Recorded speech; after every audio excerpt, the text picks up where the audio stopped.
Good morning.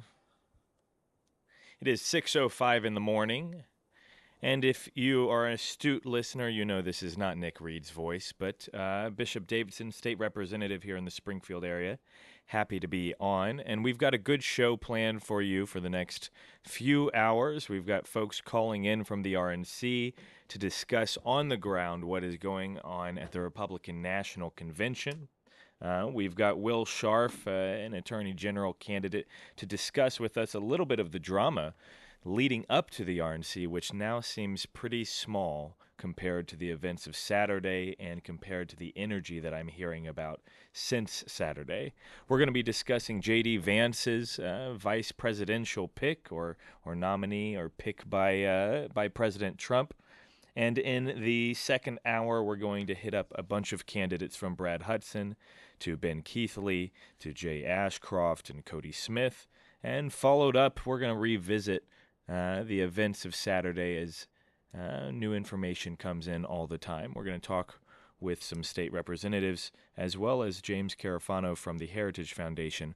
One thing that I've been really interested in when talking and discussing with folks about the attempted assassination of Donald Trump was what are the international implications? What do we think that our allies, what do we think that our foes think of when they look back at the events of Saturday? I've got my own opinions, I've got my thoughts. I'd like to get an expert's thoughts as well, and so James Carafano will be calling in. And then we'll wrap up the show with Justin Dyer, an old professor friend of mine who had taught me at Mizzou and is now at the University of Texas, Austin, as the new inaugural dean of the School of Civic Leadership, as we try and contextualize this assassination attempt within the realm of American history. It's been, I believe, 43 years since there was an assassination attempt on our president.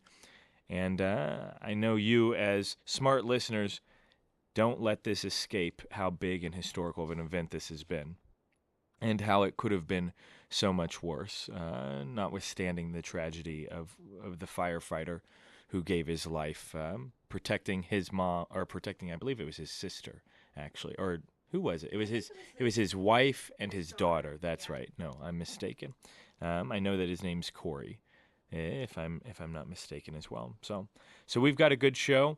I'm happy to be here, proud to be here. But I was looking at the news this morning, and you probably saw this even just within minutes of J.D. Vance's pick. They're already attacking the man. They're going after every little thing. The interesting part about it, though, is that he doesn't actually have as much of a political record, right? Having been just elected in 2022. So, of course, they're starting with attacking his book. And there's a bunch of ironies in attacking his book, Hillbilly Elegy, which was published in 2016. It was a bit of a critical darling on New York Times best-selling list. The media, both on the left and right, had loved the book, and now they're going against it. But they're going against it for all the wrong reasons, and so we will be talking about that momentarily as well. I'm trying to make sure I hit all of our time now, and so I think we're going to go to our local news and take us away, Sarah.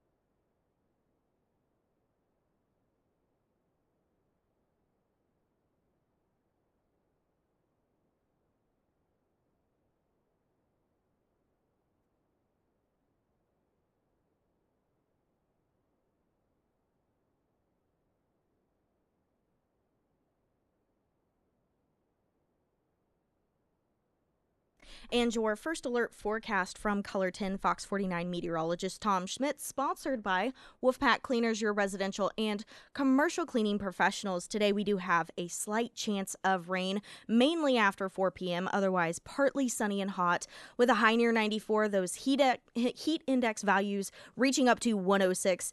Tonight, showers and thunderstorms likely with a low around 70. On Wednesday, we have a 70% chance of showers and thunderstorms with a high near 82.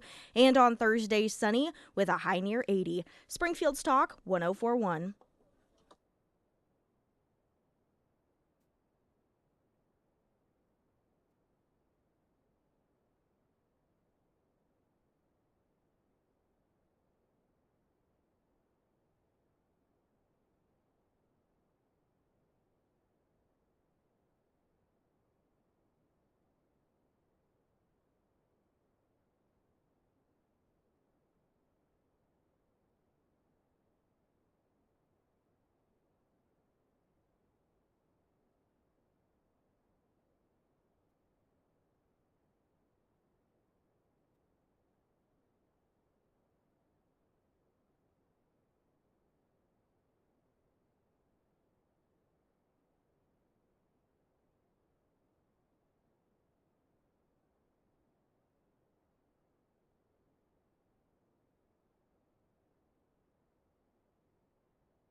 Good morning. This is not Nick Reed in the morning, but Bishop Davidson filling in for Nick now, and we've got a great show lined up for you.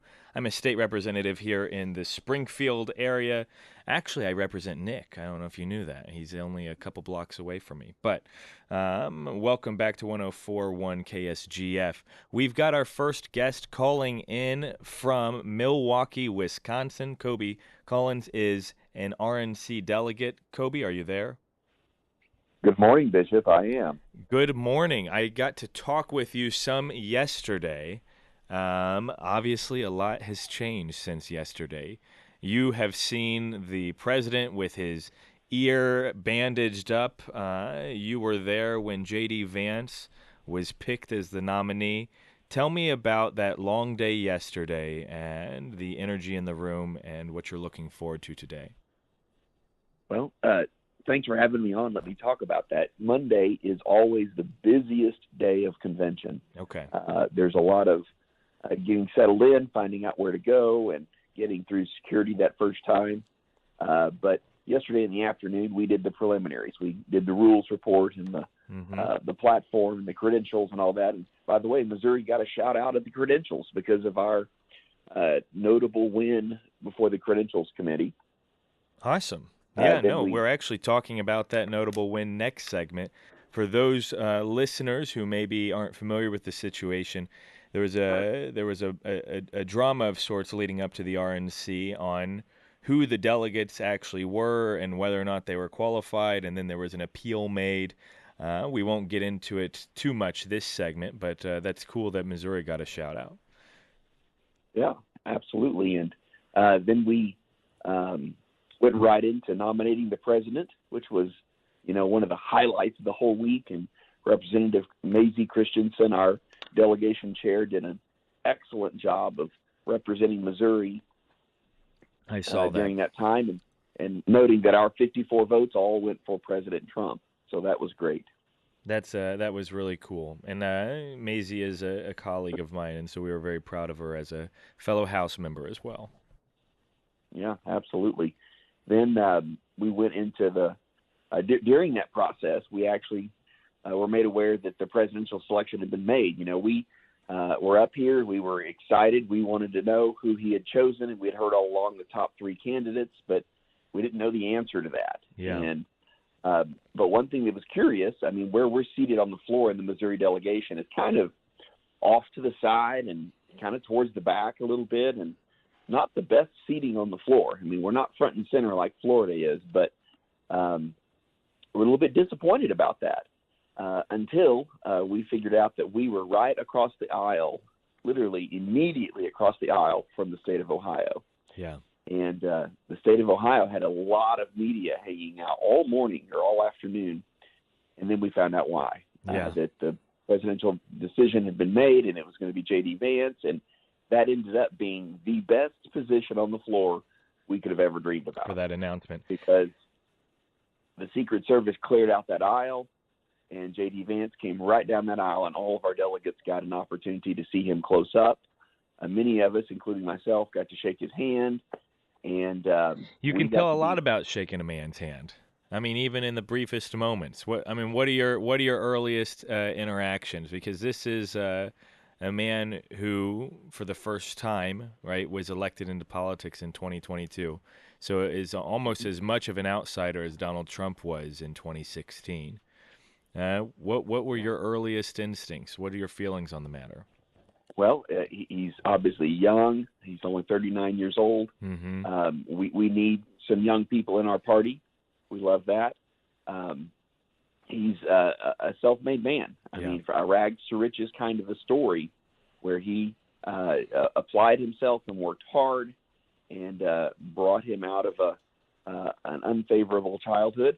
And, of course, he has that book out that talks about that. Yeah, Hillbilly That I have not read, but I hear it's a good one. Hillbilly Elegy, I believe is its name. That's right. But he, a firm handshake, to your point there. He had a lovely wife with him.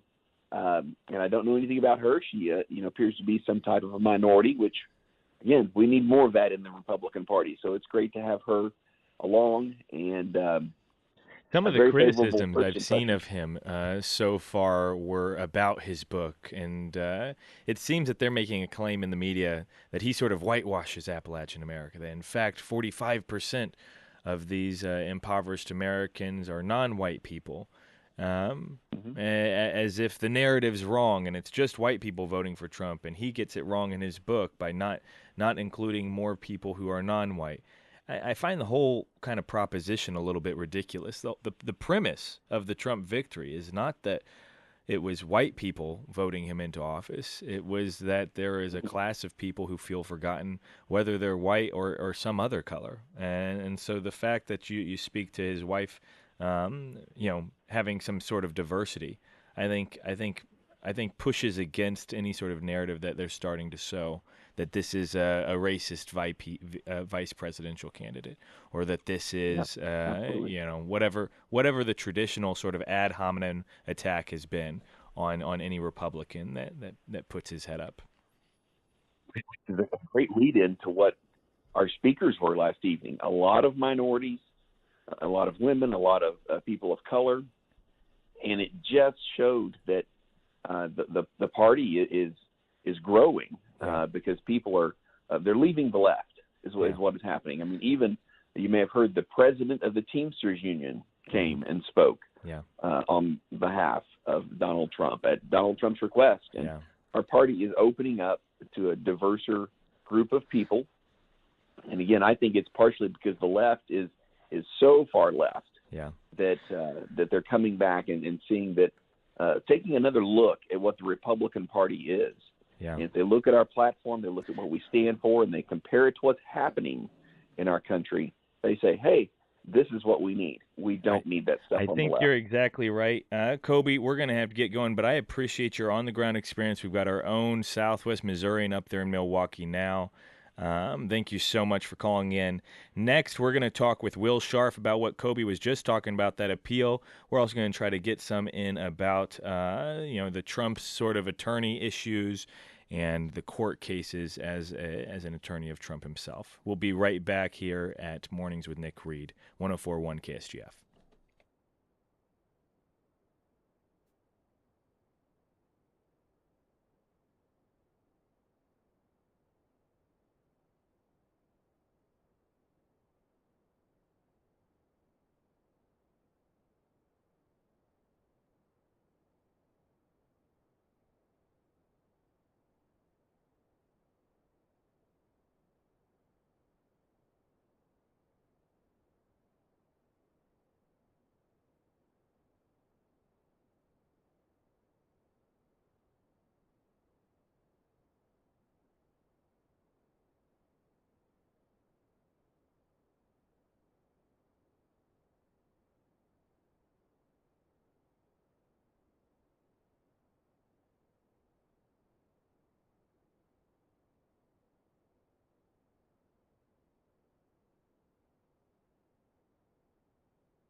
Welcome back to Nick Reed in the Morning. This is Bishop Davidson filling in for Nick now.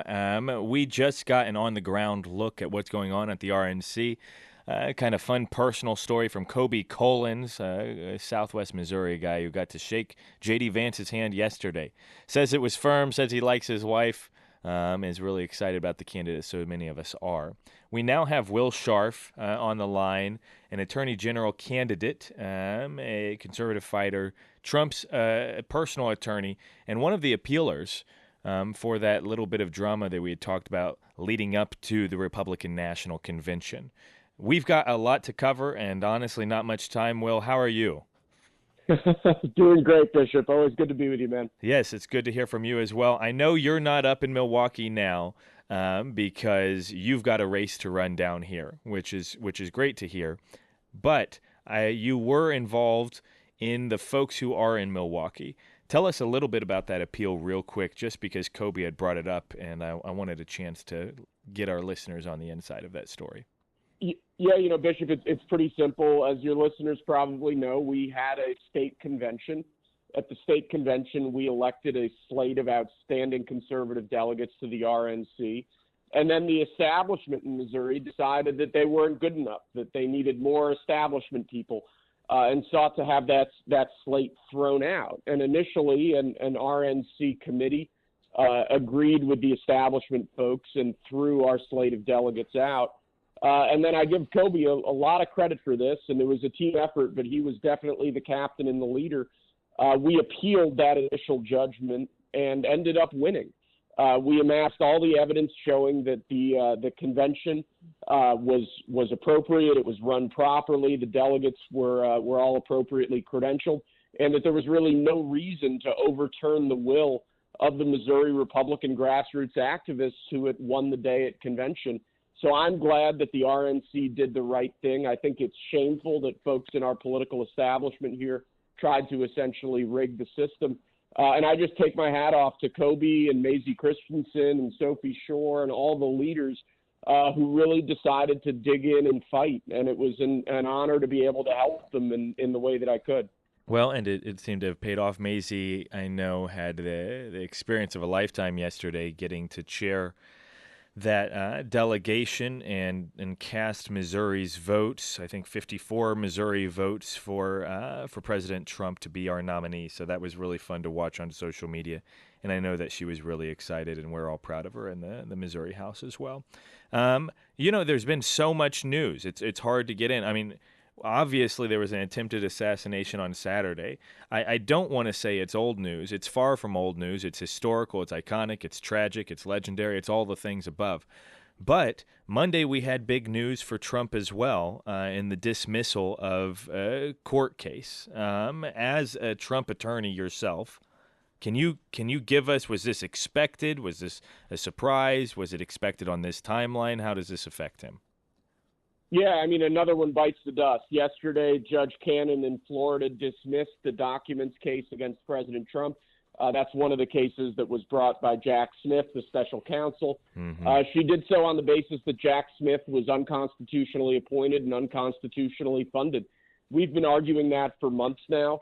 It's a very important issue. It gets to the heart of our constitutional system, our separation of powers. Yes. You can't just pick some random guy off the street, which is essentially what Jack Smith was, and give him the full prosecutorial authority of the United States government. That's just not how our system works. Justice Thomas wrote a concurring opinion in our presidential immunity case before the Supreme Court, saying basically what Judge Cannon did, that this is an unconstitutional system. And we were just really happy to be vindicated in court. Jack Smith says he's going to appeal. My team will be involved with that appeal, and we're going to beat him again, as we've beaten him so many times now.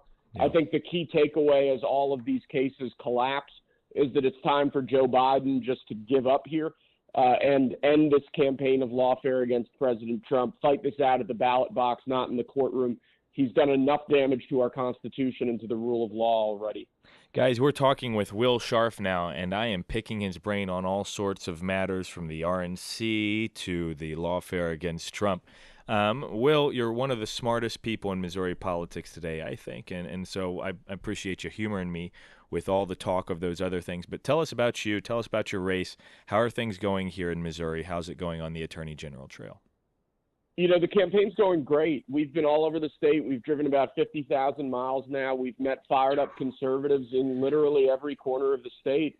And we hear the same thing everywhere, which is real dissatisfaction with the Jefferson City establishment.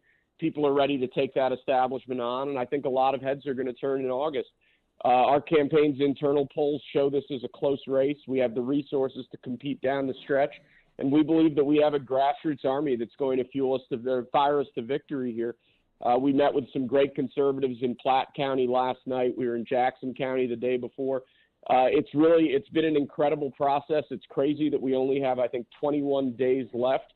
We're excited for the run-in, and we think we're going to win. Okay, awesome. Well, definitely appreciate you giving us a call in. I know you're hopping around from station to station this morning. I'm sure you've got a busy itinerary for the rest of the day as well. But Will Scharf, thank you so much for calling. Thanks for giving us some insight into the Trump lawfare situation, as well as what's going on up at the Republican National Committee or Convention, and of course your Attorney General campaign as well. Yeah, great to be with you, Bishop. Thanks for having me. Thank you. Guys, we are just 2 segments down. We've got more to come. Sandy Carnes, another local up at the RNC, is going to continue our conversation about our vice president pick in our next segment. We'll be right back. You're listening to 104.1 KSGF.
Springfield's Talk 1041, your first alert forecast from Colorton, Fox 49 meteorologist Tom Schmidt, sponsored by Wolfpack Cleaners, your residential and commercial cleaning professionals. Today we do have a slight chance of rain, mainly after 4 p.m. and then partly sunny skies, and it's going to be hot, 94 with heat index values as high as 106. Tonight, showers and thunderstorms are likely with a low around 70, and on Wednesday we do have a 70% chance of showers and thunderstorms with a high near 82. Okay, well, there you go. You know, I was talking with someone. It's not as bad, though, because our heat waves are like little baby heat waves. They're short. They're hot, but they're short. Yeah.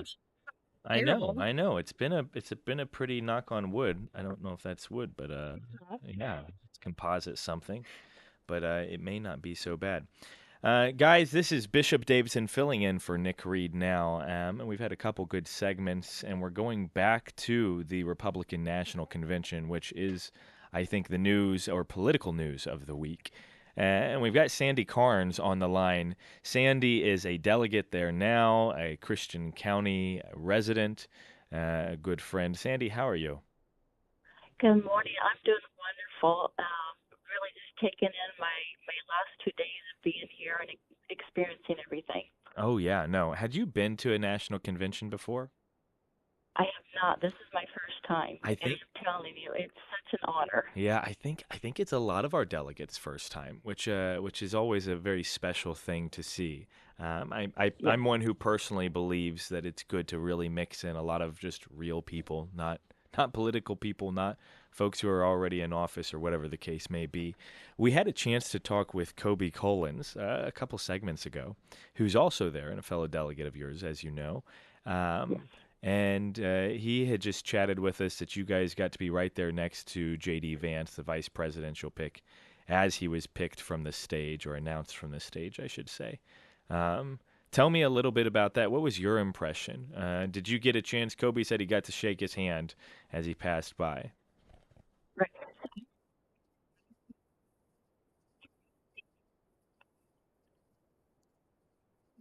Did take his picture. Yeah. Seems like an everyday person, and he really did take time to shake hands and talk to people. Um, Everyone was so excited. The convention hall just erupted. They were excited for this gentleman. Yeah. So I think he's going to be great for Trump. I think they're going to make a great team. Yeah, no, I think that's right.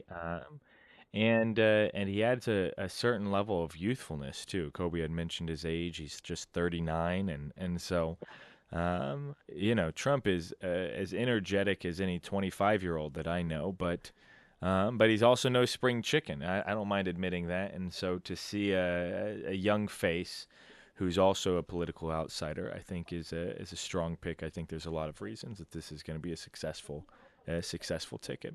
So, I oh, would agree. what is what has been on your mind most as you've been at the RNC?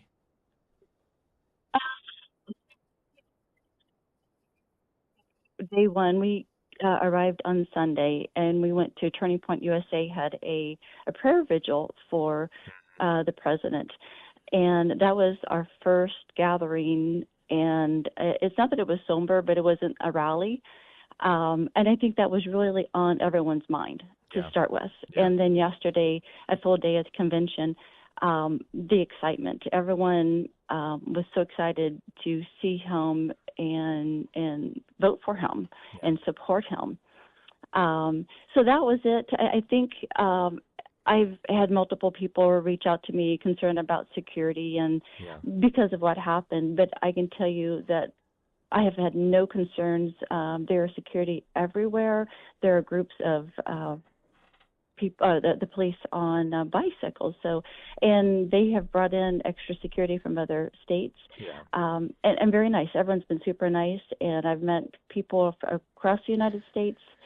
Um, One of the issues that we, the platform was an issue as far as the pro-life language, but everyone stood behind President Trump and the platform, and we just want to support him. Yeah, no.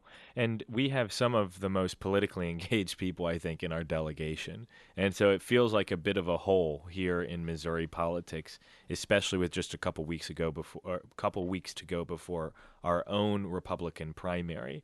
When are you guys headed back to Missouri? So we actually don't return until Friday. We have sessions and different things going on through Thursday and check out Friday and driving home. There you go. And I think that's going to be one of the most significant speeches. I'm very, very much looking forward to Trump's speech. I think it was set for Thursday, the one in which he's rewritten. I think we're going to get a different kind of Trump. And I think it'll be a Trump that is focused on unifying a country, especially in the wake of an attempted assassination. We look forward to having you back. What's the first thing on your list once you get home? What do you miss the most? But I'm anxious to get back. I am a huge supporter of Jay Ash for governor, and I want to get back and see how I can help with the campaign. Okay. Jay, I think, is going to be a great governor. I've had the privilege to speak to him away from rallies and just to hear how he thinks about legislation. And one of the issues, I'm a huge pro-lifer, and I'm like, what happens if November ballot passes? And he's like, well, this is what we can do. Yeah. So and the man knows how to think about problems and solutions. Yeah, no, well, that's good, and that's a very sweet shout-out to Jack as well. I hope he's listening. But, Sandy, thank you so much for calling in. Thanks for giving us some of your insights. We look forward to seeing you back here on Friday. I'm sure you'll be door-knocking on Saturday. Guys, Absolutely. You're listening to Nick Reed in the Morning. This is Bishop Davidson filling in 104.1 KSGF. We've got Brad Hudson next on the line running for state senate, and I'm really interested to pick his brain on some issues. Stay tuned.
This is not Nick Reed in the Morning, but Bishop Davidson filling in for Nick, always jumping in on Sarah's intro there. These time slots, they just go by so quick. I'm You're always doing trying to great. fill them You're up, doing great, kid. you know. So we've got Brad Hudson to round off our hour here on the line now. Brad is a fellow state representative and also a state senate candidate. Brad, are you there? I am here. Thank you for having me on, Bishop. Brad, it's good to hear from you. We've been talking with folks from the Republican National Convention. We've been talking about a lot of national issues as a whole. I'm sure you've got opinions on all that. I know you're very Missouri-based and very Senate district-based right now, I'm sure. But there is one piece of news that I haven't got a chance to talk with you about and is inescapable, which is the attempted assassination of Donald Trump. You've been on the campaign trail since then, I'm sure. Where were you the moment that happened, and what was the response? What was your environment?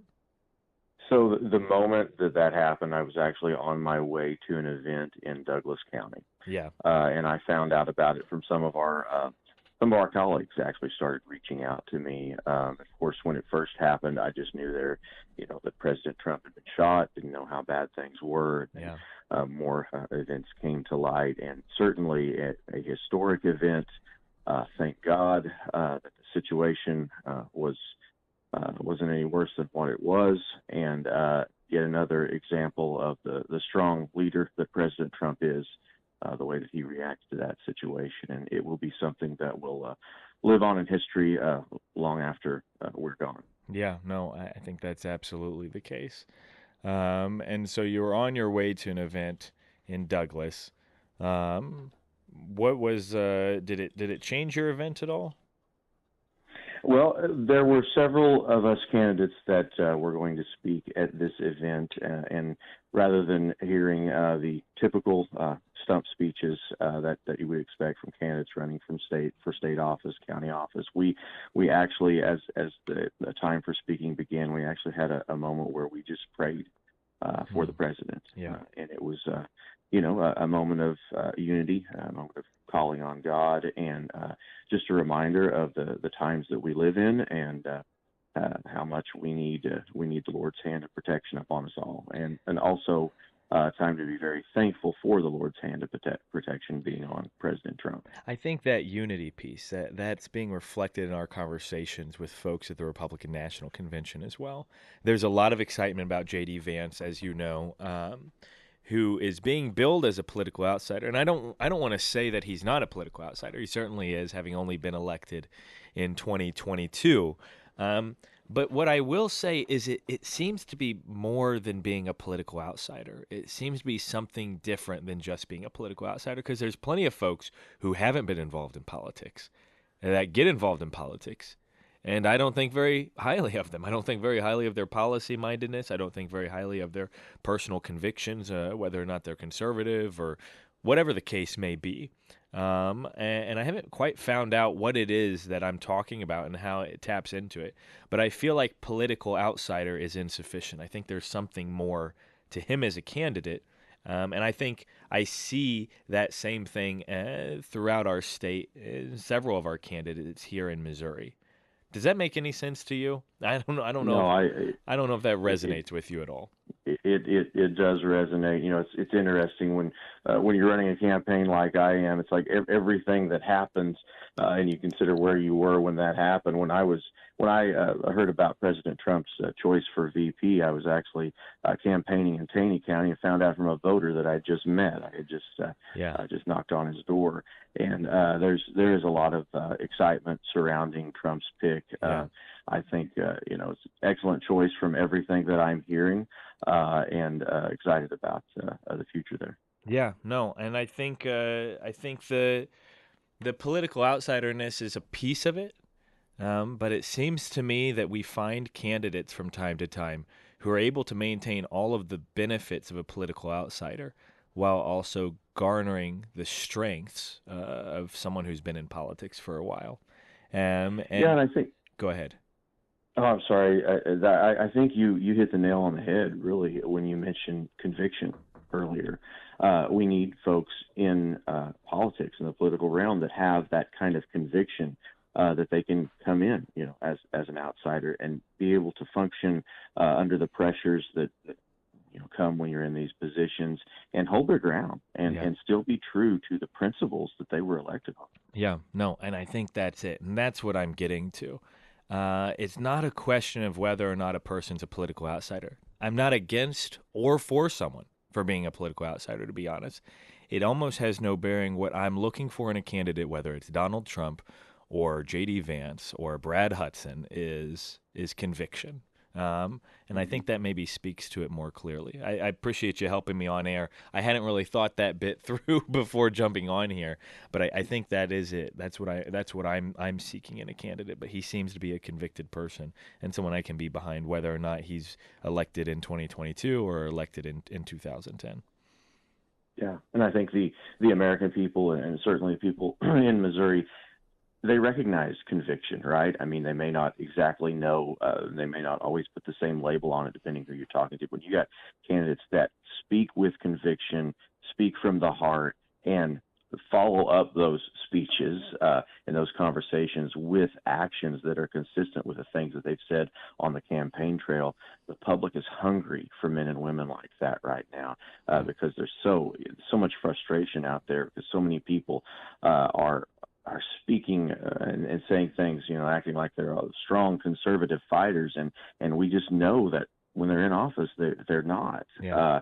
And the public is tired of politicians trying to manipulate them. They want real folks that really do believe in the things they say to champion on the campaign trail. Well, Brad, we don't have much more time, but what I will say is, as a colleague of yours, the Brad I'm talking to right now, we might as well be having a phone call. We could be talking in your office right now, and nothing would have changed. It wouldn't have been a single different word in the whole conversation. So I appreciate your transparency, appreciate your honesty.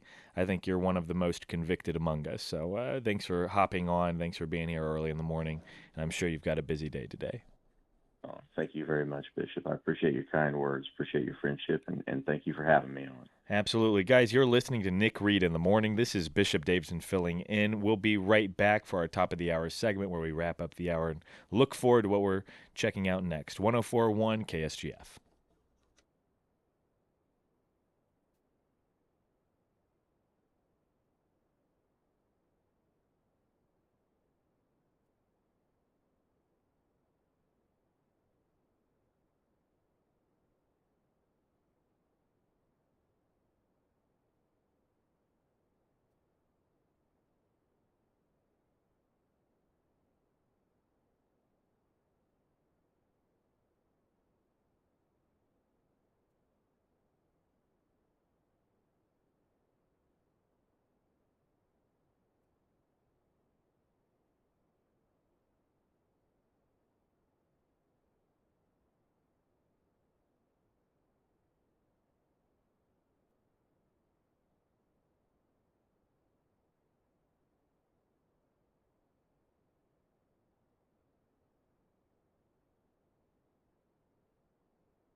You are listening to Nick Reed in the Morning. This is Bishop Davidson filling in for Nick at the top of the hour now.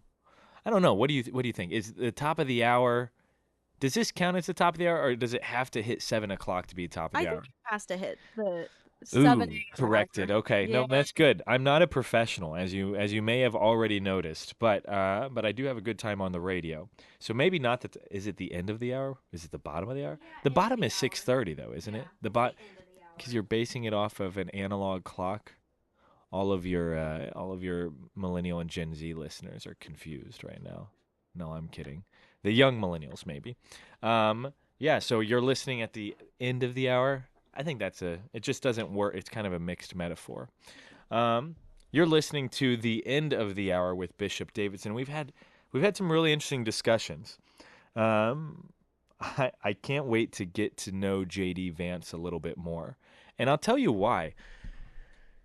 Donald Trump is 78, I believe, and Sandy and I were talking about this. I mean, he's quite energetic. He's quite energetic for any person at any age, but he is still 78. And regardless of his age, he wins this term, and he's got 4 years left in the presidency. And after that, it's a big question mark. There are so many similarities, and I'll be interested to see what his speech is on Thursday at the Republican National Convention. But there are so many similarities between him and Ronald Reagan. And this attempted assassination only adds to that. His response to that assassination attempt only adds to that. And I'm wondering if he's going to be able to create more of a unified front than he had relied on in 2016. There is a change that goes on in presidential candidates between that first and second term. And I think one of those changes is inspired by this. It's inspired by the fact that they're not seeking re-election after this election. They are recognizing that this is their shot to create a legacy for themselves. And there's an old Greek term called telos. It means the end. And the old lawgiver in Greece was Solon.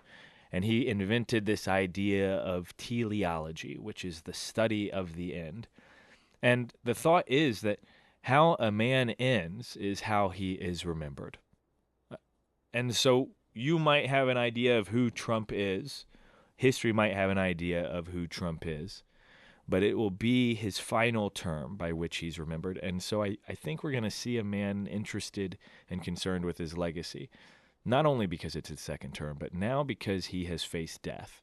And if you've known someone who's been in a serious car accident or a veteran and has seen combat or whatever the case is, those experiences change a person. Thursday will be the first full glimpse that we get of who that Donald Trump might be. But my point is he's going to be looking for a unifying message, one. And two, he's going to be interested in a successor. And I compared him to Ronald Reagan before because I think, like H.W. Bush after Reagan in 88, there is a very serious opportunity for whomever the vice presidential pick is, and now we have it, J.D. Vance, to become the next president after Donald Trump, to carry on that mantle. And given that he's only 39 and 4 years from now would be 43, I think there's going to be an appetite in America for a millennial president, for a young president, and for a president that is able to carry that sort of voter bloc. Not to mention, and I've said it before, I think Gen Z is going to be more conservative as a generation too. And so I think there's a lot of forethought going into this pick, and I'll be curious to get to know who this man is because I'm not sure he's going to be like any other vice president. I think this is going to be a vice president who's going to be carrying on a legacy down the line. We'd love to know your thoughts on all these matters. We've got another segment open before we jump into our next hour and our litany of guests. So feel free to call us at the Pyramid Roofing Company talk and text line at 417-447-5743. Otherwise, we're going to go to a quick break. We will be right back. KSGF 1041.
Ba-da-da-da-da-da.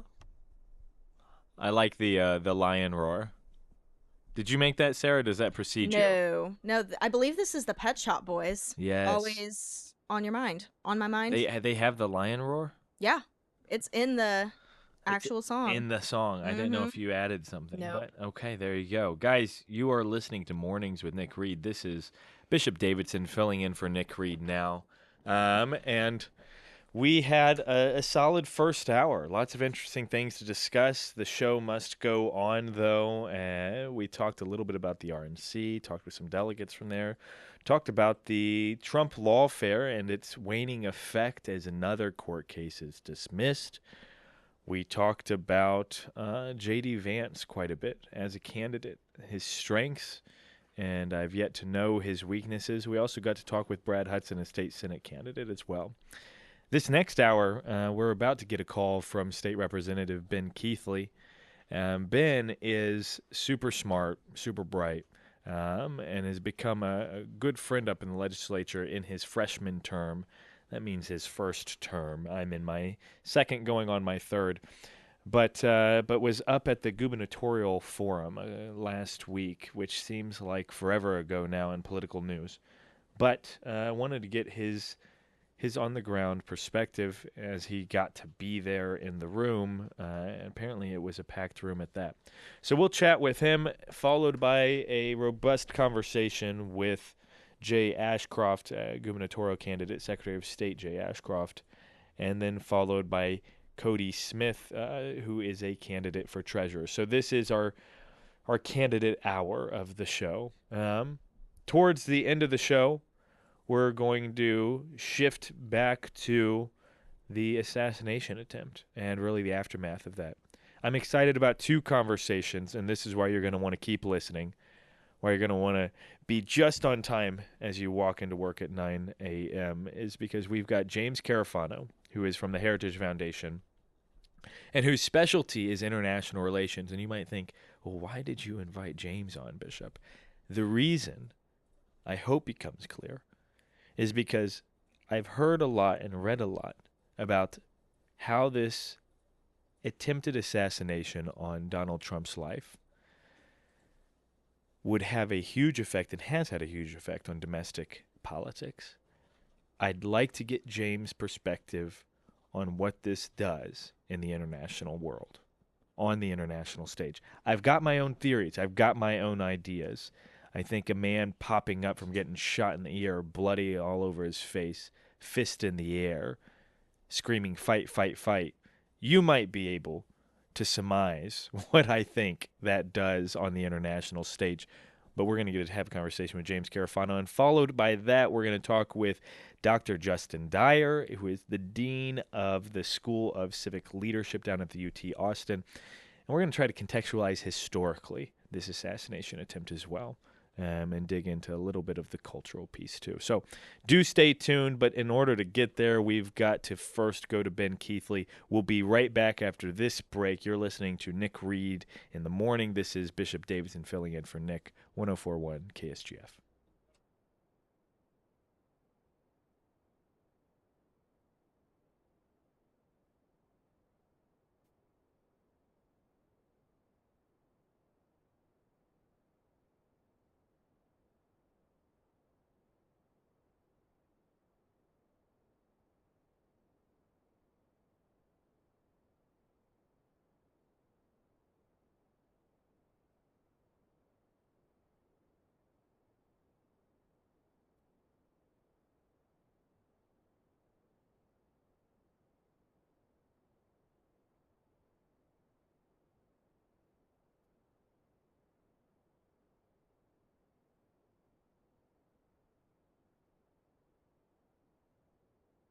And your first alert forecast from Colorton Fox 49 meteorologist Tom Schmidt, sponsored by Wolfpack Cleaners, your residential and commercial cleaning professionals. Today we do have a slight chance of rain, mainly after 4 p.m., and then partly sunny and hot with a high near 94, heat index values reaching up to 106. Tonight, showers and thunderstorms are likely with a low around 70. On Wednesday, we have 70% chance of showers and thunderstorms with a high near 82, and on Thursday, sunny with a high near 80. Springfield's Talk 1041.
It's really dramatic. That piano. There it goes. Guys, you're listening to Mornings with Nick Reed. This is Bishop Davidson filling in for Nick. I'm a state representative here in the Springfield area. Appreciate you guys tuning in. I've got a fellow state representative with me now. I believe Ben Keithley is on the line. Ben, are you there? I'm here. Hey, Ben, how are you? I'm doing all right. How are you doing? Ben, I gave you quite an introduction before, so I won't introduce you as much. I said you're one of the brightest minds in the legislature, which I adamantly believe. And just as a freshman with just a year and a half, or 2 years under his belt. So, Yeah, well, if you say it the third time, then people know you're kidding. oh, yeah. Well, I think I've only said it twice, so I'll Okay. try and avoid it the third time. How about that? But I wanted to chat with you. And it feels now like old news. There's 1,000 things we could talk about. We could talk about J.D. Vance, which we talked about in the last hour. I'm sure we'll talk about more in the future. We could talk about the attempted assassination of Trump, which our next hour is going to be dedicated to really digging into that more deeply. But I'm also trying to make sure our listeners get a chance to keep grounded in Missouri politics and what's going on here and now, because there's a lot of folks talking about what's going on nationally, and we want to make sure that that we get in some words edgewise, and especially considering we've got a very important primary election coming up. I specifically wanted to talk with you. I think it may have been in your district, actually, the gubernatorial forum. I know that you got to attend, and I did not. And I wanted to get your insights into the radio waves and the ears of our listeners here down in Southwest Missouri. Yeah, well, it was a real interesting event, really well attended. Really happy to see so much interest coming in. It was about, I don't know the exact numbers, but they filled and then overfilled. the auditorium at Parkway West High School, which is a good-sized place. You had 3 of the candidates show up, not Mike Kehoe, though. But I think the 2 candidates who people were kind of there mostly to hear from were Bill Eigel and Jay Ashcroft. But it was a really good event, really one of the better forums or debates I've ever seen. I think at this point, too, in American politics, everyone's kind of used to seeing these things kind of descend into the back and forth, tit for tat. Yeah. Thing. And there were points where it looked like it was going there, but it really, I think both candidates all stayed on the policy of things, and it just kept moving forward and covered a lot of ground on big issues in the state of Missouri. Yeah, and so this is one of those situations where you learn a lot about candidates and what they say, but also maybe in what they don't say. I mean, you had mentioned that only 3 of the 4 candidates and one of the top 2 leading candidates in the polls decided not to show up. What was the reaction or response? Was that expected from the audience there? Was it unsurprising? Were there folks who were like, "Wait, what the heck's going on?" No, I think it shocked a lot of people. I mean, all candidates had some of their supporters there, but I think I had heard outside supporters of the current lieutenant governor, Mike Kehoe.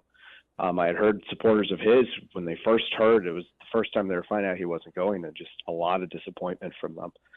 They couldn't believe it, why he wouldn't make the forum and just give that kind of chance with the voters up.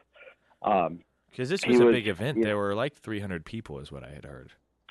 Yeah, and it's they're West County voters, West St. Louis County. It's a spot where I think that all three candidates would hope to do well of the 3 leading candidates, because they all have some type of roots or connection to the area. Bill Eigel, they're right across the river. Jay Ashcroft is a former state Senate candidate in our area from not that long ago, and then Mike Kehoe was born in St. Louis County and raised here. But to miss that and to really miss a chance on some voters that I think were really genuinely there to listen and find out more about these three candidates, I think is a big miss.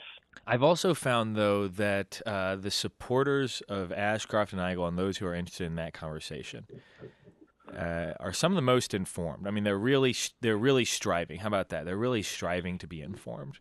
And I really appreciate their heart and what they're looking for in a candidate. So tell us a little bit more, because we had one candidate who wasn't present. Tell us a little bit more about the candidates who were present as they were juxtaposed to each other, and what some of the supporters from either camp you felt like were feeling as they walked away.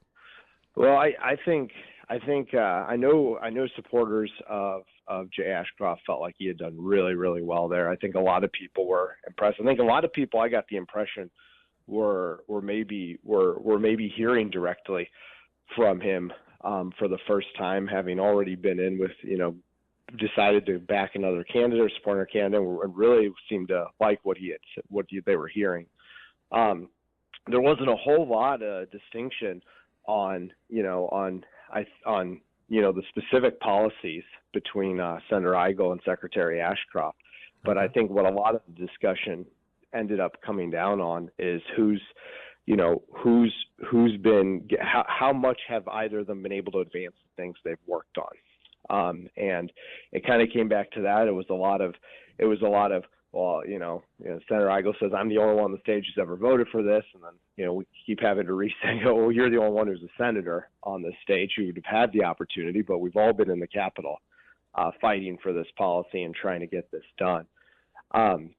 And I think the secretary, I think Jay Ashcroft, really did a really good job, had a real good command of the policies of it, and really showed a lot of leadership, and not just an ability, but also a desire to really get these things done and really start enacting conservative policies. Missouri's past the point of where we just need to kill bad ideas. We need to start implementing good ideas, and we need someone who can implement that. I think that's what the candidates were trying to get across. At least Jay Ashcroft was trying to get that across. Yeah, no. Well, give me 20 seconds here left. I want to ask, walking away, who wins the forum? Who wins the discussion? For me, I think Jay Ashcroft won the forum, won the discussion. I think it was a really good performance, really good command. I think people there were really not as sure what to expect from him, and he came in and really laid out a clear path for Missouri going forward and how he was going to turn us into a conservative state, and really take us to a new direction. I think that's what people are looking for, and I think that's the vision that he laid out for everybody. Awesome. Well, thank you so much, Ben. We appreciate it. We've got Jay Ashcroft actually next on the line, so stay tuned after this quick break. You're listening to Mornings with Nick Reed. This is Bishop Davidson filling in.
Welcome back to Mornings with Nick Reed.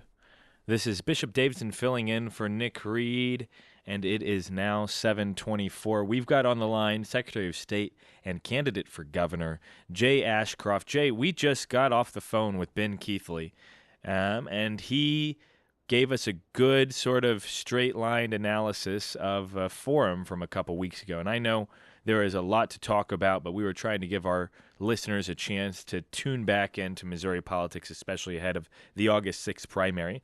And he said that you won. He felt like you really did quite well.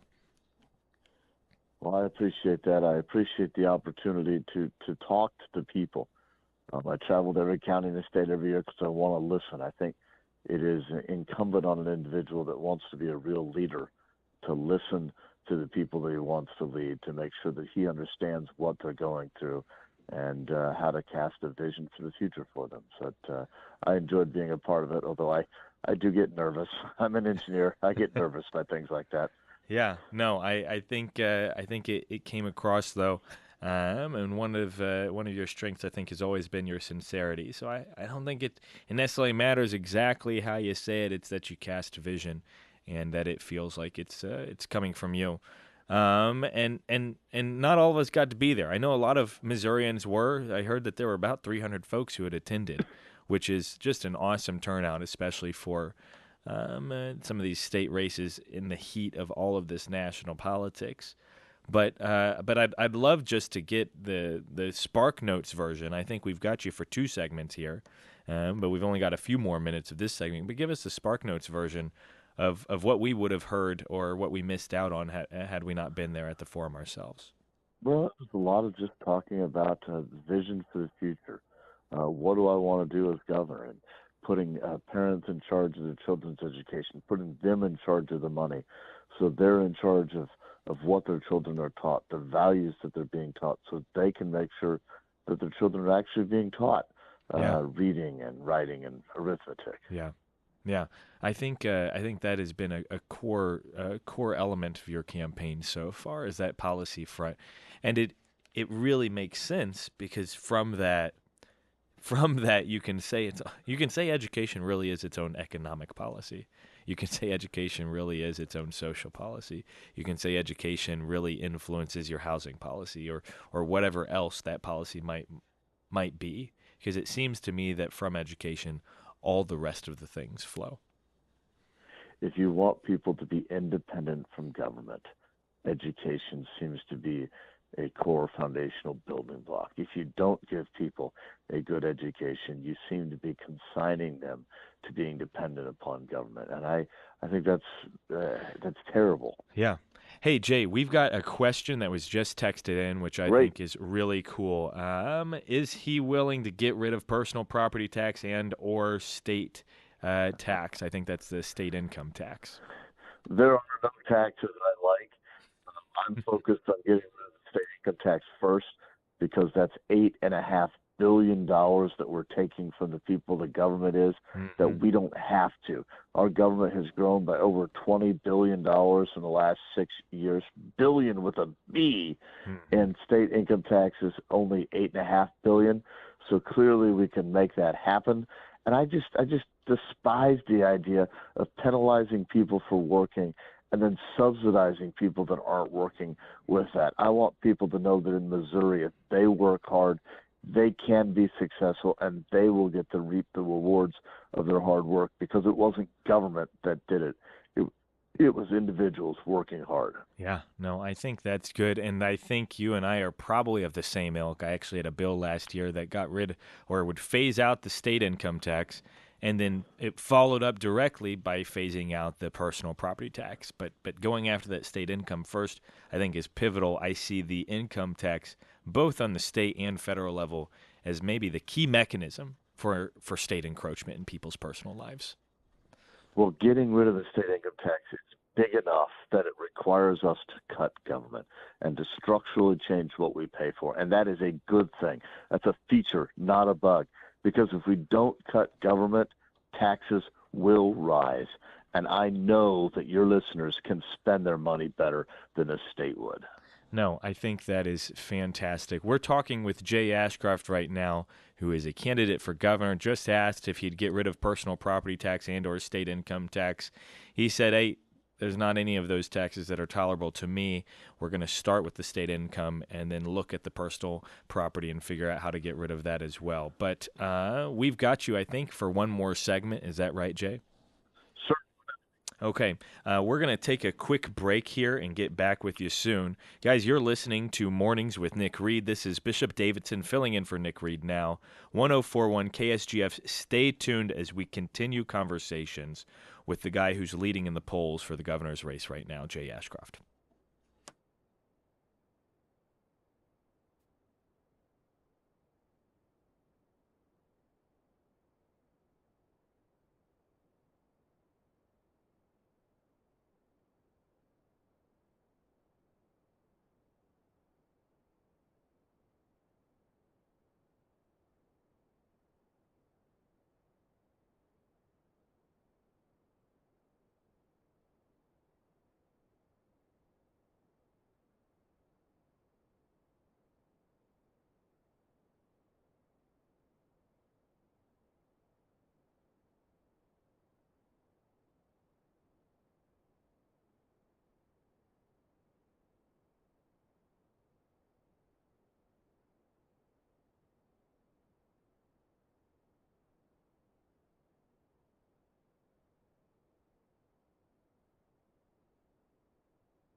Good morning and welcome back to Mornings with Nick Reed. This is Bishop Davidson filling in for Nick now, and we've got on the line for back-to-back segments Jay Ashcroft, candidate for governor, and now answering questions we just talked about whether or not he'd be willing to get rid of personal property tax and the state income tax.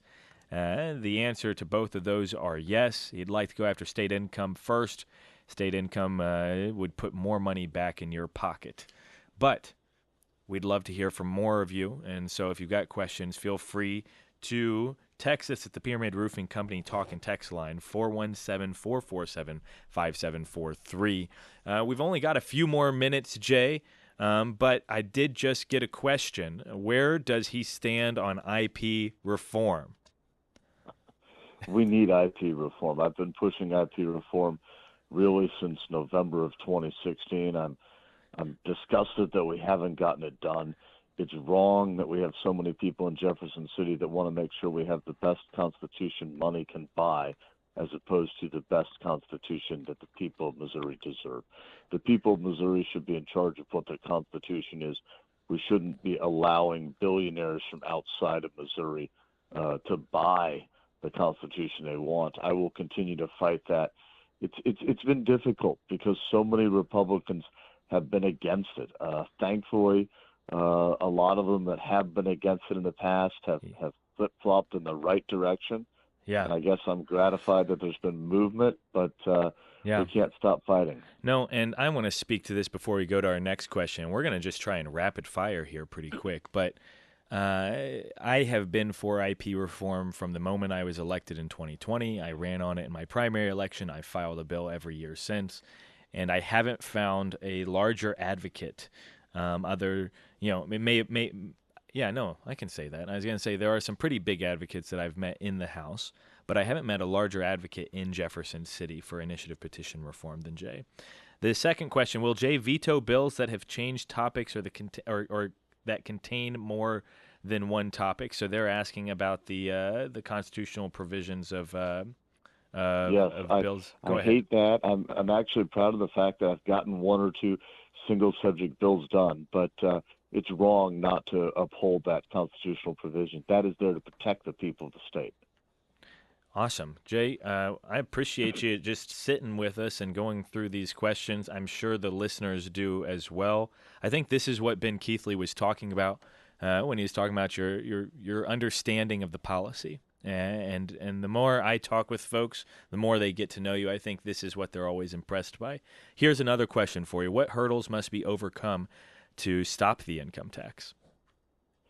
We got to cut spending. I mean, that's really all it is we need to, we have so many Republicans that when you say you want to get rid of the income tax, their first thought is, it's not about cutting. They say, well, how do we replace that money?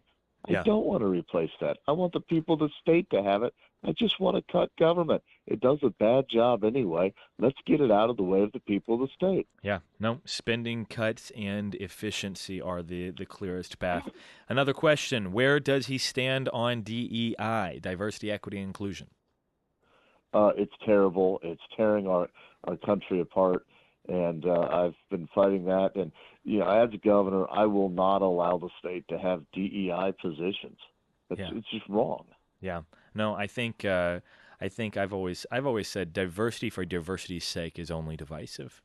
It's one thing to appreciate the diversity of this land when celebrating the common things, the human things that we hold together. But diversity for diversity's sake does no one any good. And so I think. Another question: are you publicly supporting anyone for lieutenant governor? Who does he support for lieutenant? I haven't made any public pronouncements for any other races. I guess I'm just not arrogant enough to think that I ought to be telling everybody else how they ought to vote on other races, although I'm a little selfish and want them to vote for me for governor. That seems fair. So you will be voting for Jay Ashcroft for governor? Is that clear, Jay Ashcroft? You bet. And I'd vote twice, but then I'd have to be in trouble with myself. So, no, and I think it looks like Sarah's scribbling a question. Guys, you should know these are just fired from the hip. We're taking questions directly from you, and we've got a candidate running for governor on the line who is willing to answer them on the spot here on live radio. Are we a democracy or a republic, Jay Ashcroft? I would say that we are a constitutional republic. We're clearly not a democracy, but we're not fully a republic either, because we believe there are some things that even if our representatives vote for them, it doesn't matter. Those rights didn't come from the state. They came from God, and it's nobody else's business who you worship. No, I love that answer. I once got in a great Facebook discussion with someone about how we are a federalist, constitutional, democratic republic, and it was each of those words had something valuable to add. But I think that's exactly right. We are talking with gubernatorial candidate Jay Ashcroft, who is just taking questions directly from you. 1, 2, 3, 4, 5, 6, 7. Thanks for that rapid fire interview, Jay. I know that the listeners down here are appreciative.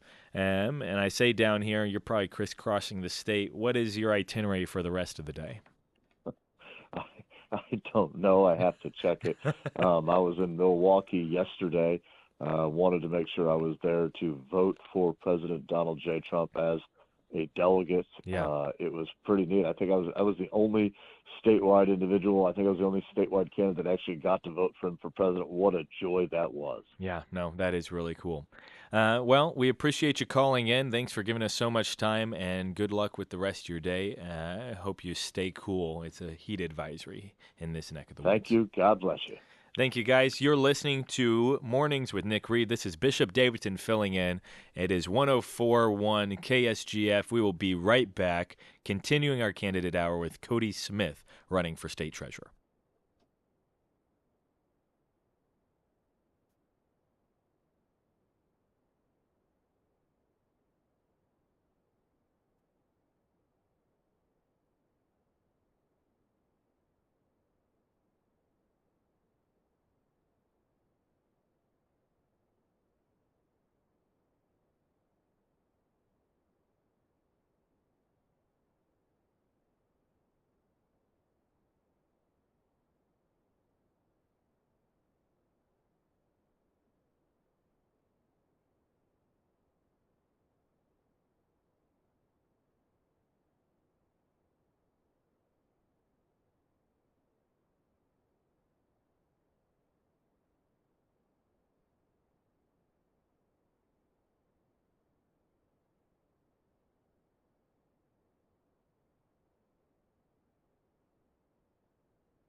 Sorry, my You good over there? yeah, my cord got underneath my wheelie chair.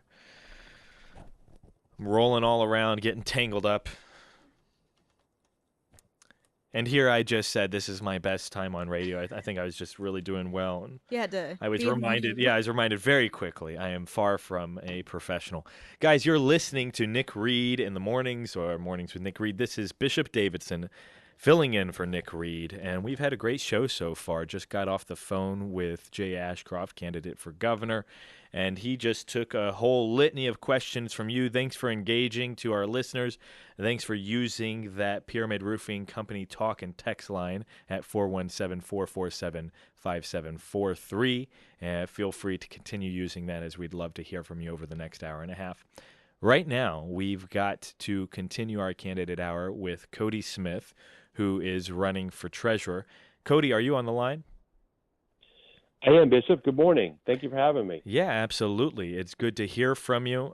We've gotten a chance to talk with an attorney general candidate, a gubernatorial candidate, a couple state reps, a state senator candidate.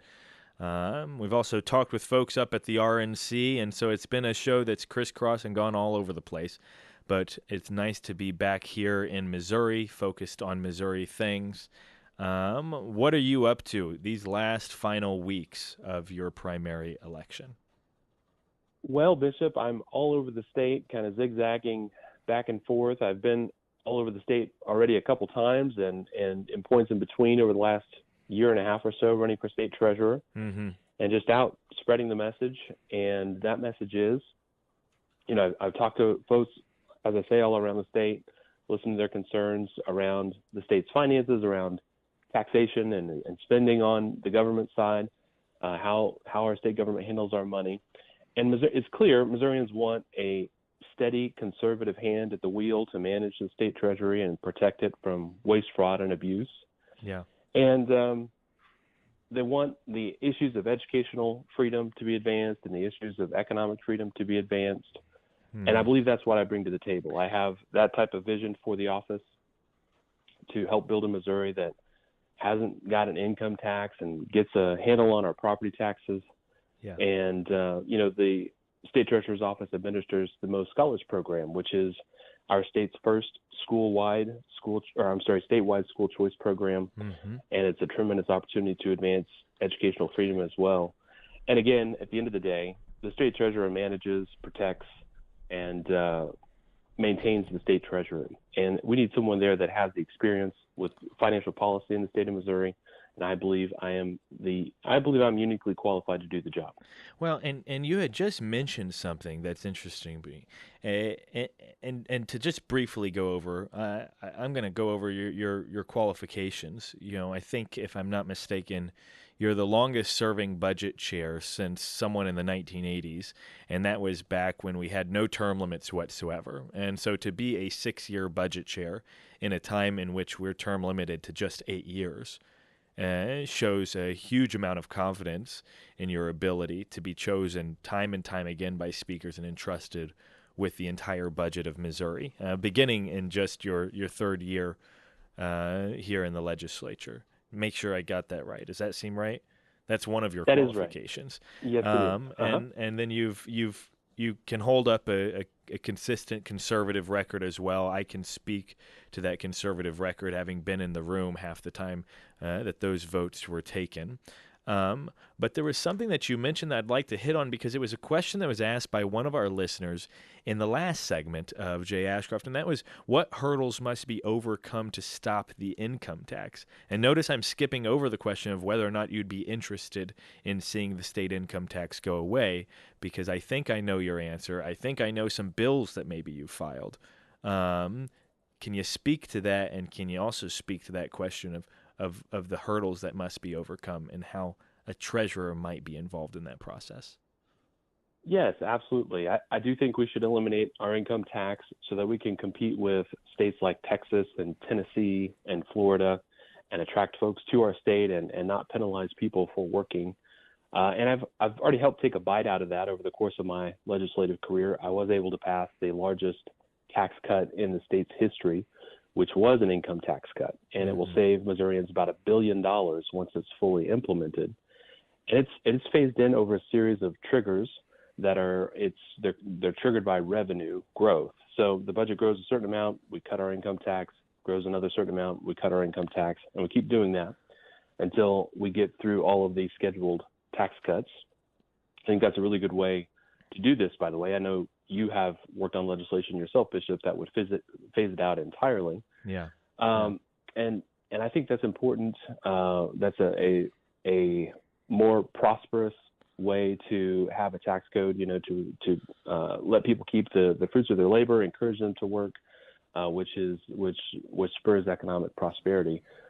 As far as your second question goes, how do we get there? We've got to control our spending, obviously. Yeah. You and I in the House, we were able to successfully lower the budget by a couple $2 billion this year. And I think kind of that trajectory, we need to stabilize and restrain our spending over the next several years in order to completely eliminate our state's income tax. And I kind of know where to go to do that. I believe I present the ability to use the bully pulpit of the state treasurer's office to call on the legislature to pass that legislation, to call on the governor to sign it, and help work with stakeholders to know how to structure it in a way that maintains our state's financial health and maintains our state's AAA credit rating. And so, again, I feel like I'm uniquely qualified to do that. But one thing I'll mention, just to put a button on it, Bishop, a lot of the issue is within our state's Medicaid program. Yeah. And it has grown exponentially over the course of the several years I know we talk a lot about initiative petition reform, and your listeners are very savvy and know exactly what I mean when I talk about initiative petition reform. Medicaid expansion came into our state's constitution by way of the initiative petition process, and we are spending, I think it's upwards of $3 billion annually on Medicaid expansion, which is specifically health care for able-bodied, working-aged adults. And that is a departure from our traditional Medicaid program, which was taking care of some of the most truly needy and disadvantaged people in our state. And now we are also adding to that population healthy, able-bodied, working-aged adults. And so we did that through what's called Medicaid expansion, which was enacted through Obamacare. That came into our state through the initiative petition process. We really have to get a handle on our state's Medicaid program. We spend tens of billions of dollars annually on Medicaid, and we need to look for efficiencies and ways to retrain and control spending there and costs. And to do that, or again, with the ultimate idea being, let's get rid of our income tax, let's reduce government spending on the total, and restrain it over the course of time. I think that's critical to the success of eliminating the income tax. Yeah. No, Cody, thank you for getting in the weeds with us there, and I think you're exactly right. The listeners here want to get in the weeds. They're excited about that. They're excited about candidates who are willing to do just that. I mean, I just listed off all the questions that Jay had answered. It was a great time. And you're now buttressing a lot of that same sentiment from our listeners, that we need to find a way to get rid of our income tax. We need to do so responsibly. And what you're offering is not only the experience of the longest-serving budget chair since term limits, but also the bully pulpit of the treasurer. If you could wed those two things, you could come alongside the legislature, you come alongside whomever the governor would be, to actually see those taxes come to an end. So thank you so much for calling in. Appreciate your time. Appreciate you sharing with our listeners. Glad to be with you today, Bishop. Thanks for having me. Thank you. That is Cody Smith running for treasurer. Guys, we're going to be right back. You're listening to Mornings with Nick Reed. This is Bishop Davidson filling in after this quick break.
Boom, boom, boom.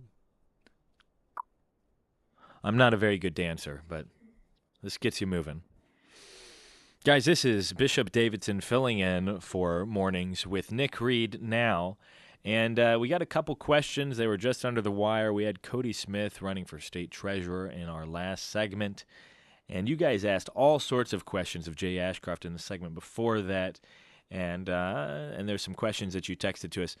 I tell you what, I missed him. I'm not going to get to ask them. Cody's already hung up. I do have his number, so I was going to text him your questions. Let us know in the text chat if we can share your number as well. Otherwise, we have had a great hour with our candidate hour, and our next hour is looking good too. We've had a chance to talk with all sorts of folks from around the state, and I want to revisit for our last hour. I want to revisit the events of Saturday. I don't know if you've taken the time to think about where you were, to think about who you were talking to think about how you felt in the immediate aftermath of presidential candidate and former president Donald Trump having an assassination attempt on his life. But you ought to take the time to ask those questions. You ought to take the time to meditate on that moment, because I can tell you right now, it is historical. I can tell you right now that you will be asked, whether it's 10 years from now or 50 years from now, whether it's by kids or grandkids or some other person who is young today and won't be able to remember, there's going to be folks who want to know, where were you? What did that feel like? What happened? In the same ways that I get to ask folks who were alive in 1963, where were you? What happened? How did it make you feel when JFK was assassinated? Or in the 80s when there was an attempt on Ronald Reagan's life. I think it's significant, and so in the next hour we're going to get a talk with some folks about that significance. Not only is it significant on the domestic stage, I think it's significant on an international stage as well. And so we're going to get a chance to talk with a foreign policy expert from the Heritage Foundation, James Carafano, who will be calling in at 8:20. You don't want to miss that discussion. And then we're going to have a nice long conversation with Justin Dyer from the University of Texas Austin, who's now the Dean of School of Civic Leadership, and try and historically contextualize this assassination attempt and think about what it does to our nation. A question that has been pressing for me has been, is this unifying or dividing? Now, we've talked with folks at the Republican National Convention, and it seems apparent that it is unifying there. But even as you look through some of our news media, I was just reading this morning, right? The Hill, Biden says kid gave him middle finger, recounting political rhetoric. He's starting to complain about the rhetoric of Donald Trump. NBC News, Biden turns focus on Trump's rhetoric. I'm not the guy that refused to accept the outcome of the election, he says. The attacks are starting. And he had suspended his campaign advertisements, I think, for something like 12 hours or 36 hours or whatever the case is. But they have resumed, and we are in a race. Will it be unifying in the end? I don't know. It's yet to be seen. That is a question that we're going to continue to ask. Could it be unifying? I think it's unifying for the Republican Party. I think there are never Trumpers. I think there are moderate Republicans. I think there are even moderate Democrats that are looking at this situation and going, oh my gosh. And not only are they going, oh my gosh, and sort of being repulsed by modern political rhetoric and how it could produce such a scenario as this, but I think they're also going, oh my gosh, that guy is strong. We talked about that iconic imagery in a few segments past. But for a man to be shot through the ear, and at his age, if you remember, some of the reports said he was escorted out by Secret Service after falling because he was startled by a loud noise. No, this man was shot in the ear. And what did he do? He popped up. He said, make way for me, to his Secret Servicemen who are all crowded around him, and he put his fist up and he said, fight, fight, fight. It's very reminiscent of Ronald Reagan when he was shot. He was in the Beast. He was about to get transferred to the hospital. They brought out a stretcher. He said, I will not let the American people see their president go in on a stretcher like this. And you maybe already know the story, but as he got into the doors and as they just shut around and he rounded the corner to where the media couldn't see him, he collapsed. That's the kind of strength we're seeing in our presidential candidate today. We're going to continue this discussion after the break. You're listening to Mornings with Nick Reed. This is Bishop Davidson filling in for Nick, 1041 KSGF.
Sorry, always starting the segment with a laugh. I feel like you're getting progressively worse as You we think? go on. Oh my Running over goodness. your cord over I here, know, I hitting the know. microphone as soon as it goes on air. Yeah, I know. What's going I on was swinging there? my computer around trying to look at some news stories. This is Mornings with Nick Reed, State Representative Bishop Davidson filling in for Nick. I hope you have enjoyed the show half as much as I have. It's been a good couple hours, and we are now in the final hour, which is gonna go by quick.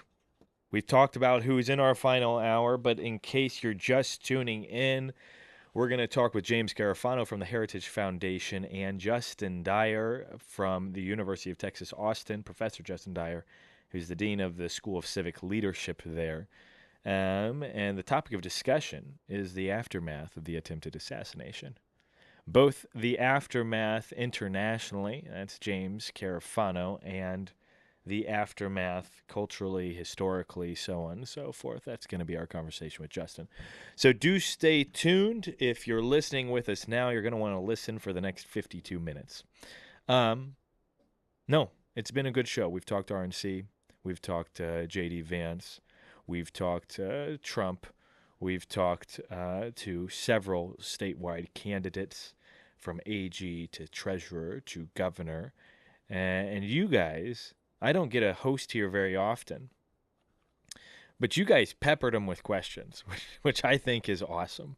If you would like to give us a call, if you'd like to chat with me, we've got a little bit of time between this segment and the next segment. I'd love to hear from you, whether it's texting those questions like you were doing or it's just calling in and having a conversation.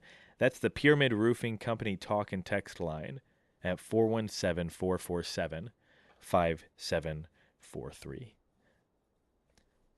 I'm looking through my saved stories here. Rest of the world watches U.S. turmoil with growing alarm. That's the Wall Street Journal. Biden says, I think I had mentioned in our last segment, Biden says kid gave a middle finger, recounting political rhetoric. Because the political rhetoric against him has just been so bad. And I think he cites the F. Joe Biden. The let's go Brandon quote or chant. I mean, that's the kind of stuff that's just inflammatory and kind of viciousness, he continued. So, basically, as I read it, this was published yesterday at 7:44 p.m. 2 days have passed since the attempted assassination of Donald Trump, and you can read in the article that the Biden administration is feeling a little bit concerned that some of their rhetoric is getting blamed for that attempted assassination. And so they're trying to pull the old switcheroo and point all their fingers back at Trump, saying, well, no, it's Trump's rhetoric. In an interview with NBC News anchor Lester Holt on Monday, Biden basically blames Trump. He feels that he's been put on the line here. He had said apparently a few days ago or a few weeks ago or whatever the case may be that Biden telling donors on a private call recently that it's time to put Trump in a bullseye. Biden said it was a mistake to use the word, but he dismissed the larger criticism, telling Holt it was merely a figure of speech and saying Trump is the one who has mainstreamed violent rhetoric. So basically, Trump, it's your fault that you got shot, not mine. Now, what I will say, and I don't know how many friends I'll make with this comment, what I will say is that it is important, I think, that we stand by our free speech. And we stand by the principle that words are not violence and that people should be able to say what they would like. And I don't think he was saying we need to kill Trump by saying we need to put Trump in a bullseye. I don't think that's the case whatsoever. But I think we need to be honest and not say that Trump got himself shot with his own rhetoric. And I think we do need to be honest about the consequences of our rhetoric. Eventually, if you use this sort of divisive language and alarmist mentality for 8-9 years in the mainstream media about who Donald Trump is, I mean, we're talking for over half of the adult life or over half of the thinking life of the shooter, who is only 20. And so since this kid was 11 or 12, he's been hearing how evil Donald Trump is. And I know he was a registered Republican, but you've got to believe that that rhetoric doesn't help on whether or not he attempts to assassinate the former president. We're going to continue this discussion into the next segment. We've got some time to talk. Feel free to text or call in. We'll be right back. You're listening to Mornings with Nick Reed. This is Bishop Davidson filling in.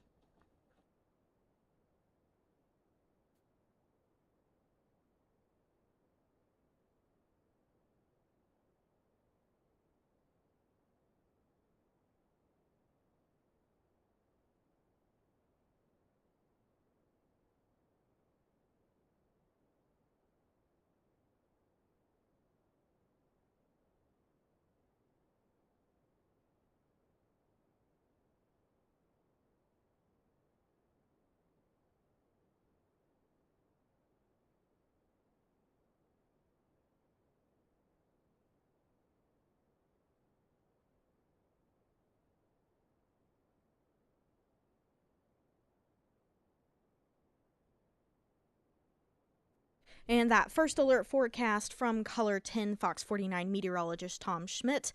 Today we have a slight chance of rain, mainly after 4 p.m. Otherwise, partly sunny and hot with a high near 94. Heat index values reaching up to 106. Tonight, showers and thunderstorms are likely with a low around 70.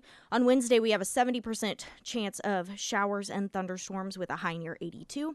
And on Thursday, sunny with a high near 80.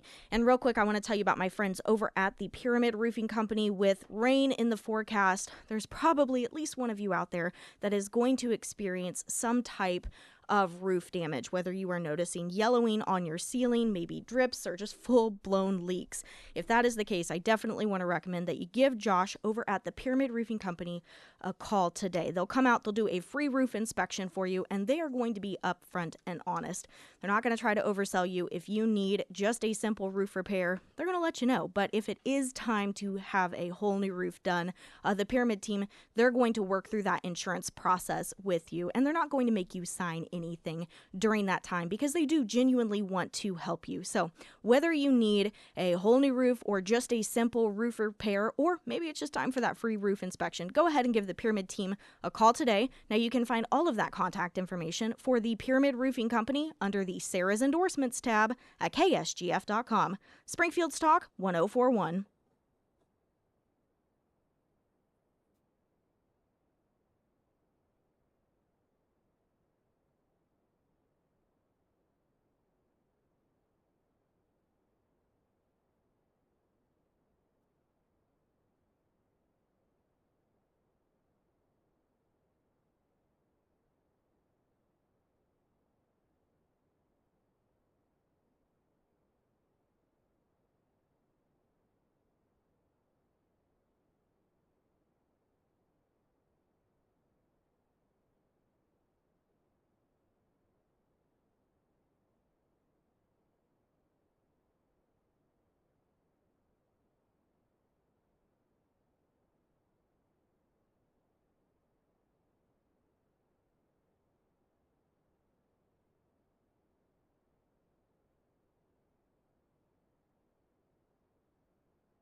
Good morning and welcome back to Mornings with Nick Reed. This is Bishop Davidson filling in for Nick Reed Now. And I know that I had a colleague yesterday, Darren Chappell, filling in. And one of you just texted in and said, hey, let's remember Darren Chappell, which I think is awesome, by the way, went and screenshotted a bunch of pictures of the would-be assassinator's Facebook page and found that he certainly was not conservative. He certainly was not a Republican, and apparently that page has since been scrubbed. Conveniently, I wonder by whom. I wonder who did that. Who do you think did that? Let us know in the text line. Let us know in the chat line. The Pyramid Roofing Company talking text line 417-447-5743. Do you think it was Facebook and Mark Zuckerberg who scrubbed it? Do you think it was the kids' folks? Do you think it was some teacher who cared about him, or whatever the case may be? What do you think it is? Who do you think scrubbed the would-be assassinator? I don't even want to say his name on social media. On the Pyramid Roofing Company talk and text line, Hank weighs in. He said, when I was the shooter's age, I registered to vote with the party my parents were supporting only because I didn't know anything about political parties at that time. Yeah, no, that's a good point, Hank. I mean, the guy he was 20. You know, and I had read that he actually tried to get on the rifle team at school and wasn't able to get on the rifle team, which is pretty interesting. The whole thing, all the circumstances are pretty fascinating. But that is a good point, Hank. What does a registration mean? You know, it's hard to say. But we're going to continue this discussion. I want to tee up our next guest. It's James Carafano from the Heritage Foundation, and his area of expertise is international relations. So why are we talking about the attempted assassination on Donald Trump's life when discussing international relations? Where do those things connect? Well, it's not just American politics and American media and American citizens or residents that are paying attention to this. Wall Street Journal says the rest of the world watches the U.S. turmoil with growing alarm. Although I'll be honest, I don't see it as turmoil. Patty, we have you on line 1. Are you there with us? Yes. How are you? What I'd like to ask about is that as a retired teacher, yes, the public to emphasize a 20-year-old Republican to have any kind of real life experience to weigh in on political notions. This is scary. It is scary that we're emphasizing that he's 20 years of age. When the assassination attempt happened, the memes that I was seeing on social media, they wanted to immediately go to gun control. And why are people worrying about, somebody's ear? And why aren't they worrying about Sandy Hook? The media is the problem. It has been the problem, and it's a problem here in Springfield, Missouri. The seniors have no place to listen to intelligent conversation or to get intelligent conversation. Springfield News Leader does not cover our area very well. The TV stations that we used to trust do not cover our area very well. I have seen very little, and when I ask my fellow seniors why they don't listen to the radio, they say they don't have a radio. And they're certainly not listening to podcasts. And so we've got an information highway issue.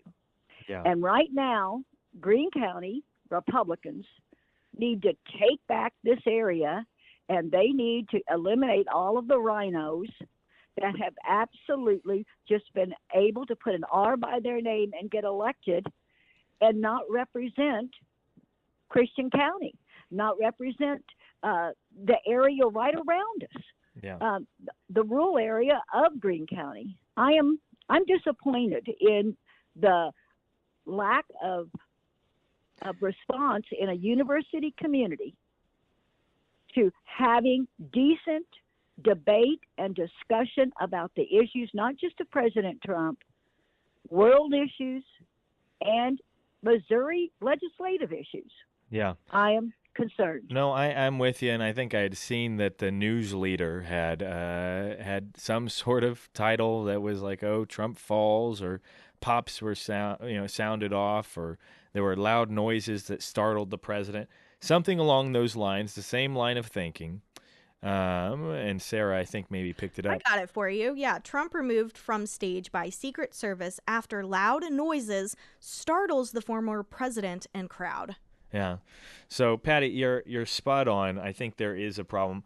I like to think that Mornings with Nick Reed are a good source, but if folks aren't able to listen to the radio, where do they get that? It can be challenging. It can be hard. And with the amount of information that's put out there and the amount of misinformation that is put out there, it gets even more challenging. But we hope that you find some sort of solace in listening here. We appreciate you being a listener. Guys, we have to go to a quick break before we go to James Carafano next. Hold on tight. It's going to be a great discussion. We've got a great few segments planned for you. 1041 KSGF.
Welcome back to Mornings with Nick Reed. This is Bishop Davidson filling in for Nick Reed now, and we're continuing our discussion on Saturday's events and the aftermath of the attempted assassination on Donald Trump's life.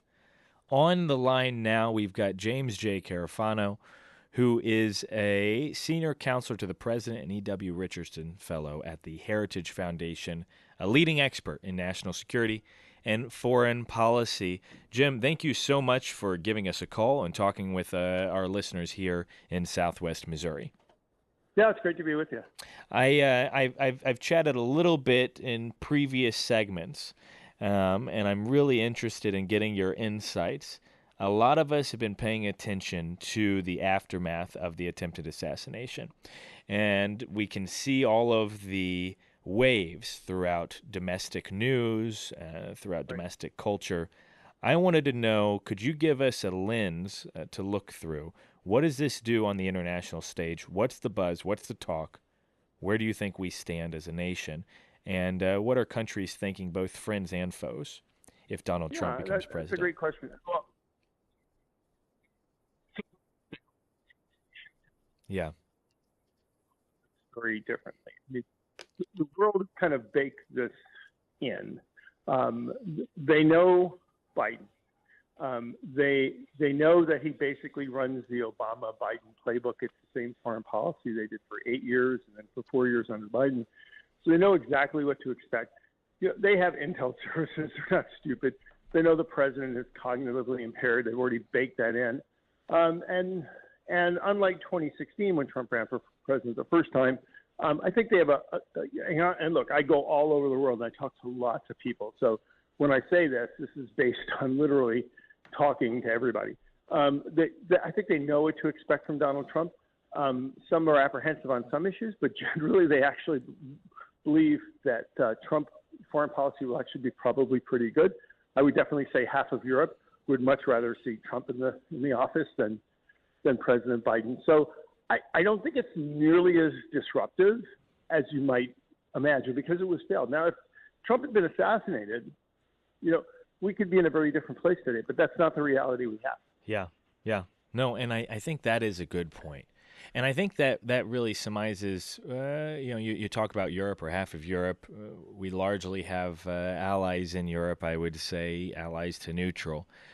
I've been curious because you see that picture, and I immediately go, man, that's a bad hombre. I mean, that's a guy jumping up with it. What does that image do? Because maybe it doesn't change anything. Maybe they already knew that Trump was a bad hombre. But what does that image do to our foes? Right.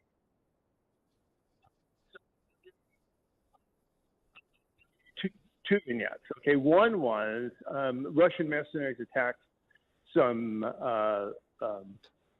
American installations in Syria, and Trump just said carpet bomb them, and they literally just blew these guys off the face of the earth. And the response from Putin was, okay, let's not do that again. Yeah.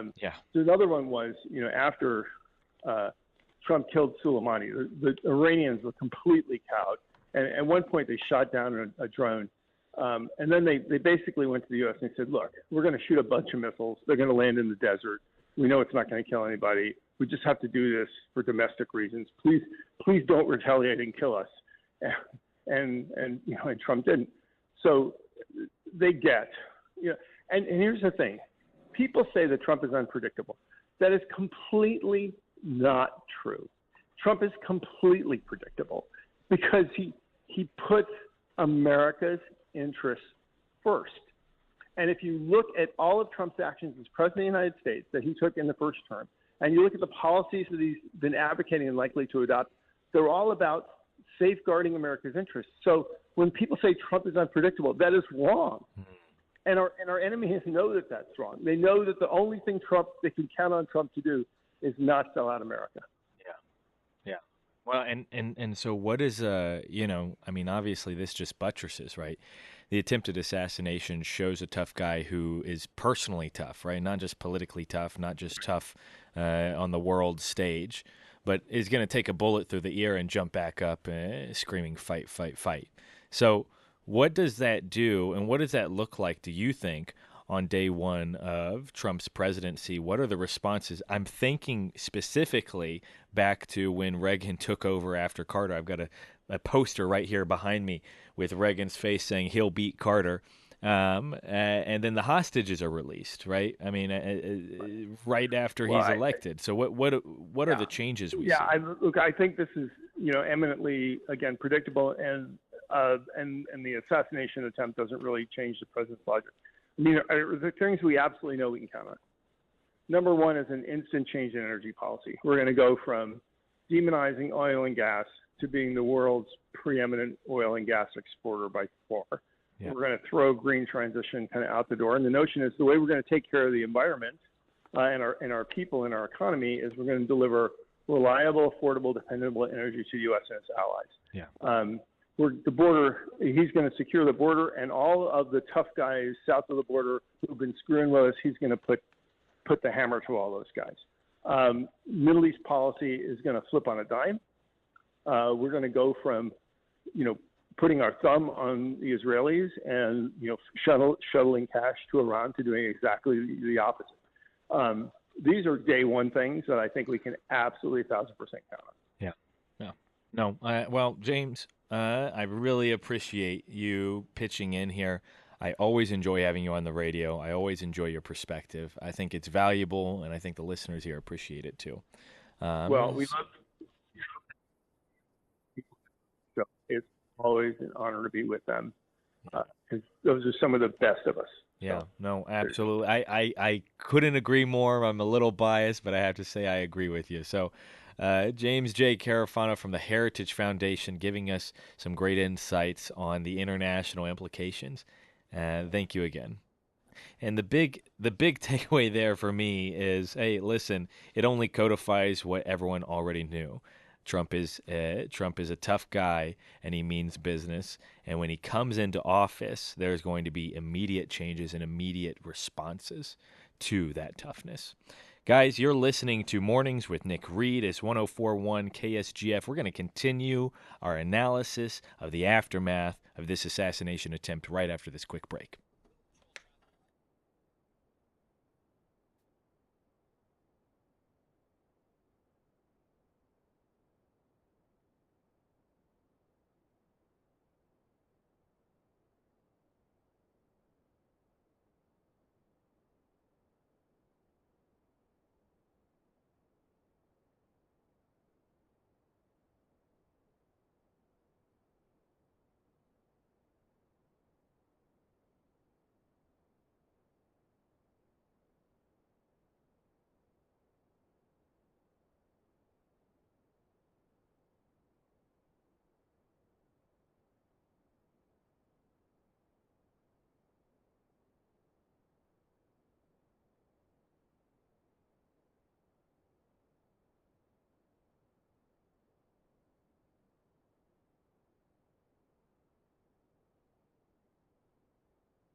Springfield's Talk 1041, your first alert forecast from Colorton Fox 49 meteorologist Tom Schmidt. Sponsored by Wolfpack Cleaners, your residential and commercial cleaning professionals. Today we do have a slight chance of rain, mainly after 4 p.m., and then partly sunny skies. And it's going to be hot with a high near 94. Heat index values reaching around 106. Tonight, showers and thunderstorms are likely with a low around 70. On Wednesday, we have a 70% chance of showers and thunderstorms with a high near 82. And on Thursday, sunny with a high near 80.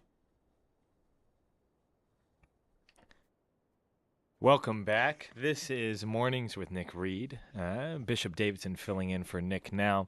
And we're going to continue our discussion that we've started at the top of this hour. There's a correct usage of top of hour, Sarah. We had a little discussion over when the top of the hour actually started. And last segment, we talked with James J. Carafano to talk about the international implications of the attempted assassination on Donald Trump. This segment, we've got Justin Dyer, Dr. Justin Dyer, Professor Justin Dyer, who is a friend and former professor of my own. I met him at the University of Missouri when he was the inaugural director of the Kinder Institute there. He is now the inaugural dean of the School of Civic Leadership at the University of Texas, Austin. Justin, are you there?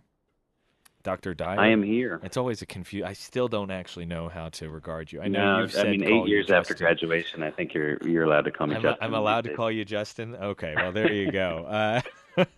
So I have a few questions for you, and I think I've got you for 2 segments. I ran that last segment a little long, and so we're going to have to do some timing gymnastics here. I want to start by asking just a little bit about your personal experience with the attempted assassination. Where were you? But maybe before that, tell us a little bit about your job, because I know there's a lot of exciting things going on in Austin right now, and a lot of it's revolving around what you're building there at the university. Yeah, we have a new school at UT Austin called the School of Civic Leadership, teaching students about Western civilization and the American Constitution, training them for positions of leadership in society someday. We're excited about that. That kind of builds on the work that I was doing at Mizzou with the Kinder Institute on Constitutional Democracy. It's a unique moment. There are a lot of these kinds of projects going on in red states with their public universities supported by their legislatures or their boards of regents. And so Texas is doing this, but Florida, North Carolina, Tennessee, Ohio, and some other places as well. It's a really important thing to be doing right now. And I think partly what the country is talking about and going through helps to highlight the importance of that kind of education for our students. In terms of where I was, it is one of those moments where I think everybody will probably remember where they were when they got the news. And we just had friends over. We had friends over having dinner, and their kids are playing with our kids and swimming. We're sitting out on the back and got the news that there was an attempted assassination, that the former president had been shot. We didn't know much else about it. And I think it's one of those moments where you just know instantly that everything has changed. You're not quite sure how it's changed, but you just know it's not going to be the same after this. Yeah. And that certainly is the case with this campaign and with American politics going forward. And we're still trying to figure out exactly how that's going to change things. Yeah, no, I think it's yet to be seen. You know, the discussions we've been having is whether or not this is going to be unifying or divisive.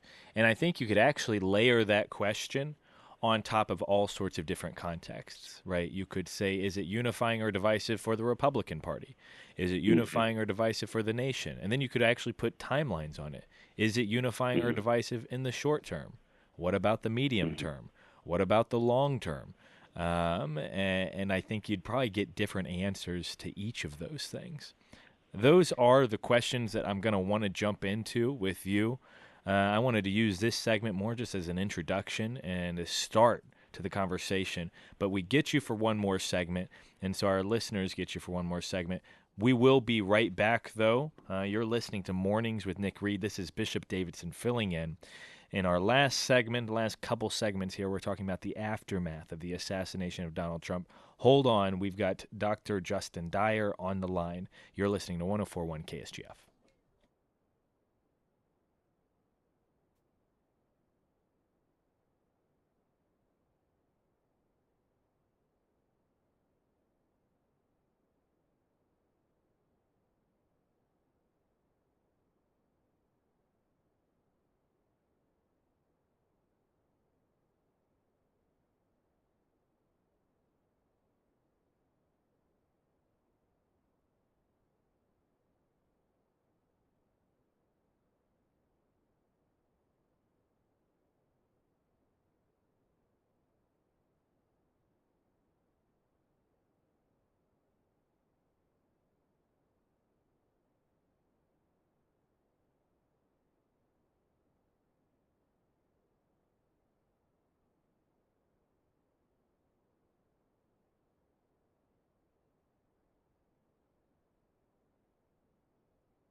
Good morning and welcome back to Mornings with Nick Reed. This is Bishop Davidson filling in for Nick now, and we've got Dr. Justin Dyer on the line with us right now to discuss the attempted assassination of Donald Trump and the aftermath of that attempt. He is the Dean of the School of Civic Leadership at the University of Texas, Austin.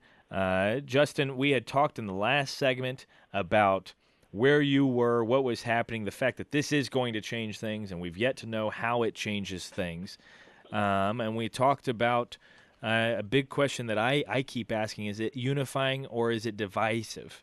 And then how those questions interplay with different timelines. Is it unifying or divisive in the short term? Well, in the short term, I think it was generally unifying. We saw kind of unilateral disgust at political violence for about 36 hours or something along those lines.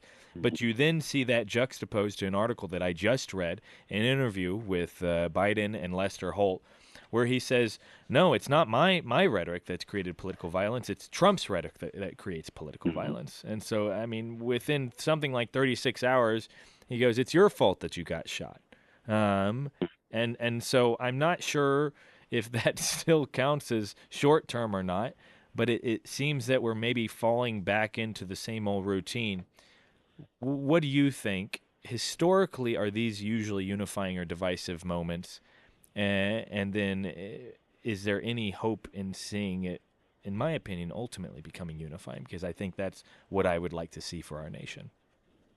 I don't know if it's unifying for the nation as a whole, but it certainly is unifying for the Republicans and for the support that Trump has going into the convention. My initial response when I heard the news, heard that he was okay, and then saw the photo, now the iconic photo of his fist in the air, blood in his face, to the crowd, defiant and courageous, that he's going to be the next president. And that was a lot of the commentary that I heard right afterward, was this puts him in a much stronger position. Of course, he's going against a weak incumbent, and Biden was already on the decline. Yeah. And Trump was ascending, and then you have these court cases going in Trump's favor. So you have all of this coming together. But that moment just seemed to crystallize the support that he has as the standard bearer of the Republican Party. And one of the things that I think it did, from my observation, is that it gave people permission to be for Trump, if that makes sense. If you felt like in social circles or social settings that you were a little bit quiet about your support for the president or that the former president, that you were a little bit shy about sharing with people you might actually vote for him. Now, I know this is not the case in the area of Missouri that you're in, Bishop, but this is the case certainly in a place like Austin, Texas. I think it made it so that people felt more comfortable, actually. It legitimized President Trump in all sorts of ways. And I think a lot of the legal battles that he has then felt frivolous against the backdrop of this assassination attempt. And so it's a very good thing for Trump and Trump's campaign right away. And it was unifying in the sense of unifying the Republican Party around him. Will it unify the country? No, I don't think so. I don't think this is the kind of thing that ultimately unifies the country, but it may lead to a much bigger victory for Trump. But we've got until November. Who knows what happens between now and November? Who knows what's going to happen at the Republican convention, what's going to happen at the Democratic convention? We've got a long way to go. Yeah. There might be other acts of violence. I certainly hope not, but that changes the calculus. You know, if it becomes tit for tat, if you have some kind of big event on the other side or that's perceived to be coming from the other side, then all of a sudden that changes the media narrative and the mood in the country. So, you know, we've got a lot to still get through. And there's a whole lot of people out there to sort of say, hey, let's not let it become that, right? Let's be diligent to maintain sort of a civic discourse. I think we're used to Trump being the underdog from that previous election. What does it look like to now maybe be ahead, and for the people to feel like we're ahead, and the media to feel like we're ahead, to everyone feel like we're ahead, and the Republican side of the aisle? What does it mean to maybe win gracefully in the wake of all that? I think it'd be smart for Trump to focus on unity and make unity the message. It feels a little bit now like he'd be punching down if he simply was criticizing in the way that he does the record of the current president. But I think if he focuses on unity, maybe his vice presidential pick Vance can go out and make that case, prosecute the case against the current administration, but it probably would look good for Trump to be magnanimous in that moment and to appear magnanimous. Yeah. But whether we can take the temperature down in the country, this is something that's been a part of American politics really from the beginning. These acts of violence. We had the sitting vice president shoot and kill the former Treasury Secretary in a duel very early on, and we've had 4 presidential assassinations, 7 presidential assassination attempts. We had 3 people now, Trump, former presidents, along with Roosevelt and then Reagan when he was in office, get shot but survive. We've had 4 shot and killed, Lincoln, Garfield, McKinley, and then JFK is the last. When JFK was assassinated, the media blame went squarely on the culture of hate and the rhetoric in Dallas and in Texas, and the blame went on that. I think that was the same when Martin Luther King Jr. was assassinated in Memphis. The narrative was about the culture, the rhetoric around civil rights in Memphis. And there's probably some truth to that, but the place we're in right now is not new or unique in American history. Now, what happened after those, you did have a huge bump in support. So LBJ goes on to win a landslide election because the country does unify behind him. Reagan's looking very strong after he survives an attempted assassination, and his numbers go up. So I think there is that anticipated effect. And it's kind of an interesting question why that is exactly, how much of it just becomes how we think in images. And we just see that image of Trump, and it helps rally support for him. And there's something just very human about it, right? There's maybe nothing more common to humanity than, hey, we don't like death, which I think is what makes suicide such a hard subject. I think it's what makes, for those of us on the right, it makes abortion such a hard subject. We don't like death humanly. Like it's a part of our biology to not like death. I don't know if our listeners, I skydive for fun, recreationally. I've got my license, and there's almost nothing, I will say, there's nothing more unifying than jumping into this small little metal plane, this metal tube, and flying up in the air and looking around and giving each other high fives and wishing each other well as we jump out of that plane.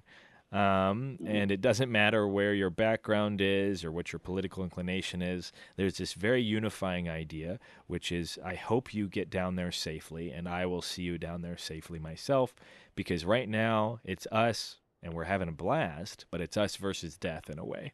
And I choose us and you over death every day of the week.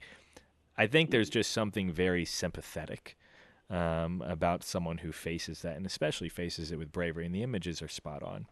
And I think that's obviously. What are you hearing from the people that you're talking to? How's this changed people's views of the campaign or American politics? Is the rhetoric going to come down in where you are? I hope so. There seems to be.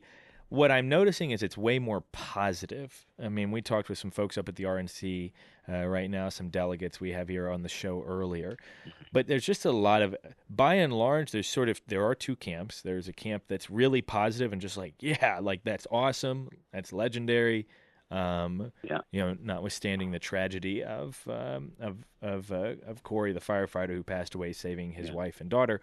But all in all, there's that, and then there's this other little piece that is immediately going in to say, oh, he, this is how it works. Look what they want to do to you, and so I'm not a huge fan of that rhetoric, and so I'm trying to figure out how do we gravitate more as a party back towards turning this into a positive thing where we talk about the strength of our presidential nominee as opposed to what they want to do to you. But that'll be a discussion for another day.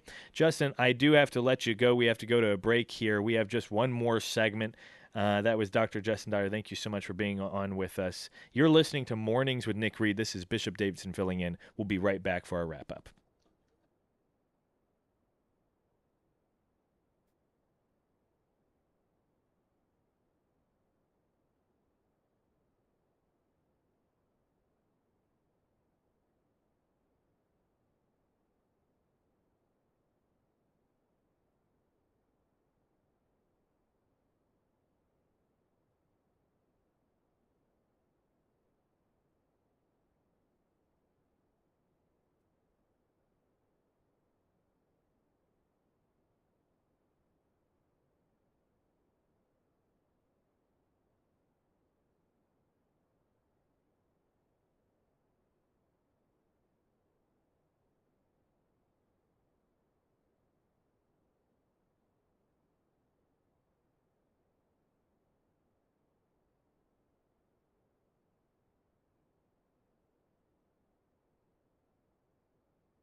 Springfield's Talk 1041. Sarah Myers here. Quick Draw Gun in Monette. Legacy Firearms, if you are looking to buy, or maybe you have a larger collection and you are looking to thin out that collection, but you're not exactly sure where to go, Quick Draw Gun in Monette is the place to visit. And especially if you are looking to sell your collection, Brad and his team down there, they make that process just incredibly simple. All you got to do, you got to call the shop down there. They will come out, they'll take a look at your collection, and then they'll shoot you an offer. And it is as simple as that. And I do also want to mention that Quick Draw Gun in Monette, not only do they have hundreds of accessories for you to choose from and name brands that you won't see anywhere else in Southwest Missouri, but they also have some pretty great options when it comes to Cerakoting and laser engraving as well. Those are great gifts, especially if you have a birthday coming up, or maybe you are already in that mindset of Christmas. Now is the time to get on those lists. And of course, in the meantime, if you have any questions, or maybe you're out there and you're looking for something specific,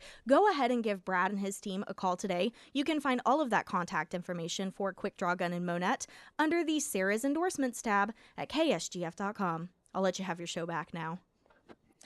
Welcome back to Mornings with Nick Reed. This is Bishop Davidson filling in for Nick Reed, and really chipper and energized. It's been a series of good discussions. We've got to talk about a lot of things. What I would like to leave you with, though, is this. We're talking about the aftermath of the attempted assassination of Donald Trump this last hour. And I was just asked a question by Dr. Justin Dyer in our last segment, what I was hearing. What is the aftermath? What's the rhetoric of the party? Where are we? And there are really two things. One is a very positive message, and the other is a message that uses the word they a lot. You know, this is what they want to do to you. This is what they're all trying to do. Let me be clear. I do not think that they, as in all Democrats or all liberals or whomever you want to put your they as, want to shoot you in the head. And I know that's not politically popular to say. I know on a talk radio show I should probably be incendiary, but I just want to call us to something bigger, better, higher. And that is, we've been used to being the underdog, to being put down by the media, by popular culture, by Hollywood, by whomever it is. And here we are, the tables maybe having turned for the first time. People are going, Trump is going to win. And shouldn't we, alongside him, who's giving a message of unity on Thursday at the RNC, shouldn't we also promote that unity? And don't get me wrong, I'm not close to compromising a single one of my conservative positions. All I'm saying is I'm instilling in that conservatism just an ounce of grace. And so what I'd encourage you to do is you talk with folks in your neighborhoods, in your families, whatever it may be, in the aftermath of the assassination attempt, to be filled with grace, be filled with positivity, be filled with hope as you move forward throughout the rest of your week as we talk about, hopefully, our next president, Donald Trump. This is Bishop Davidson filling in for Mornings with Nick Reed. Happy to be here. I'm out.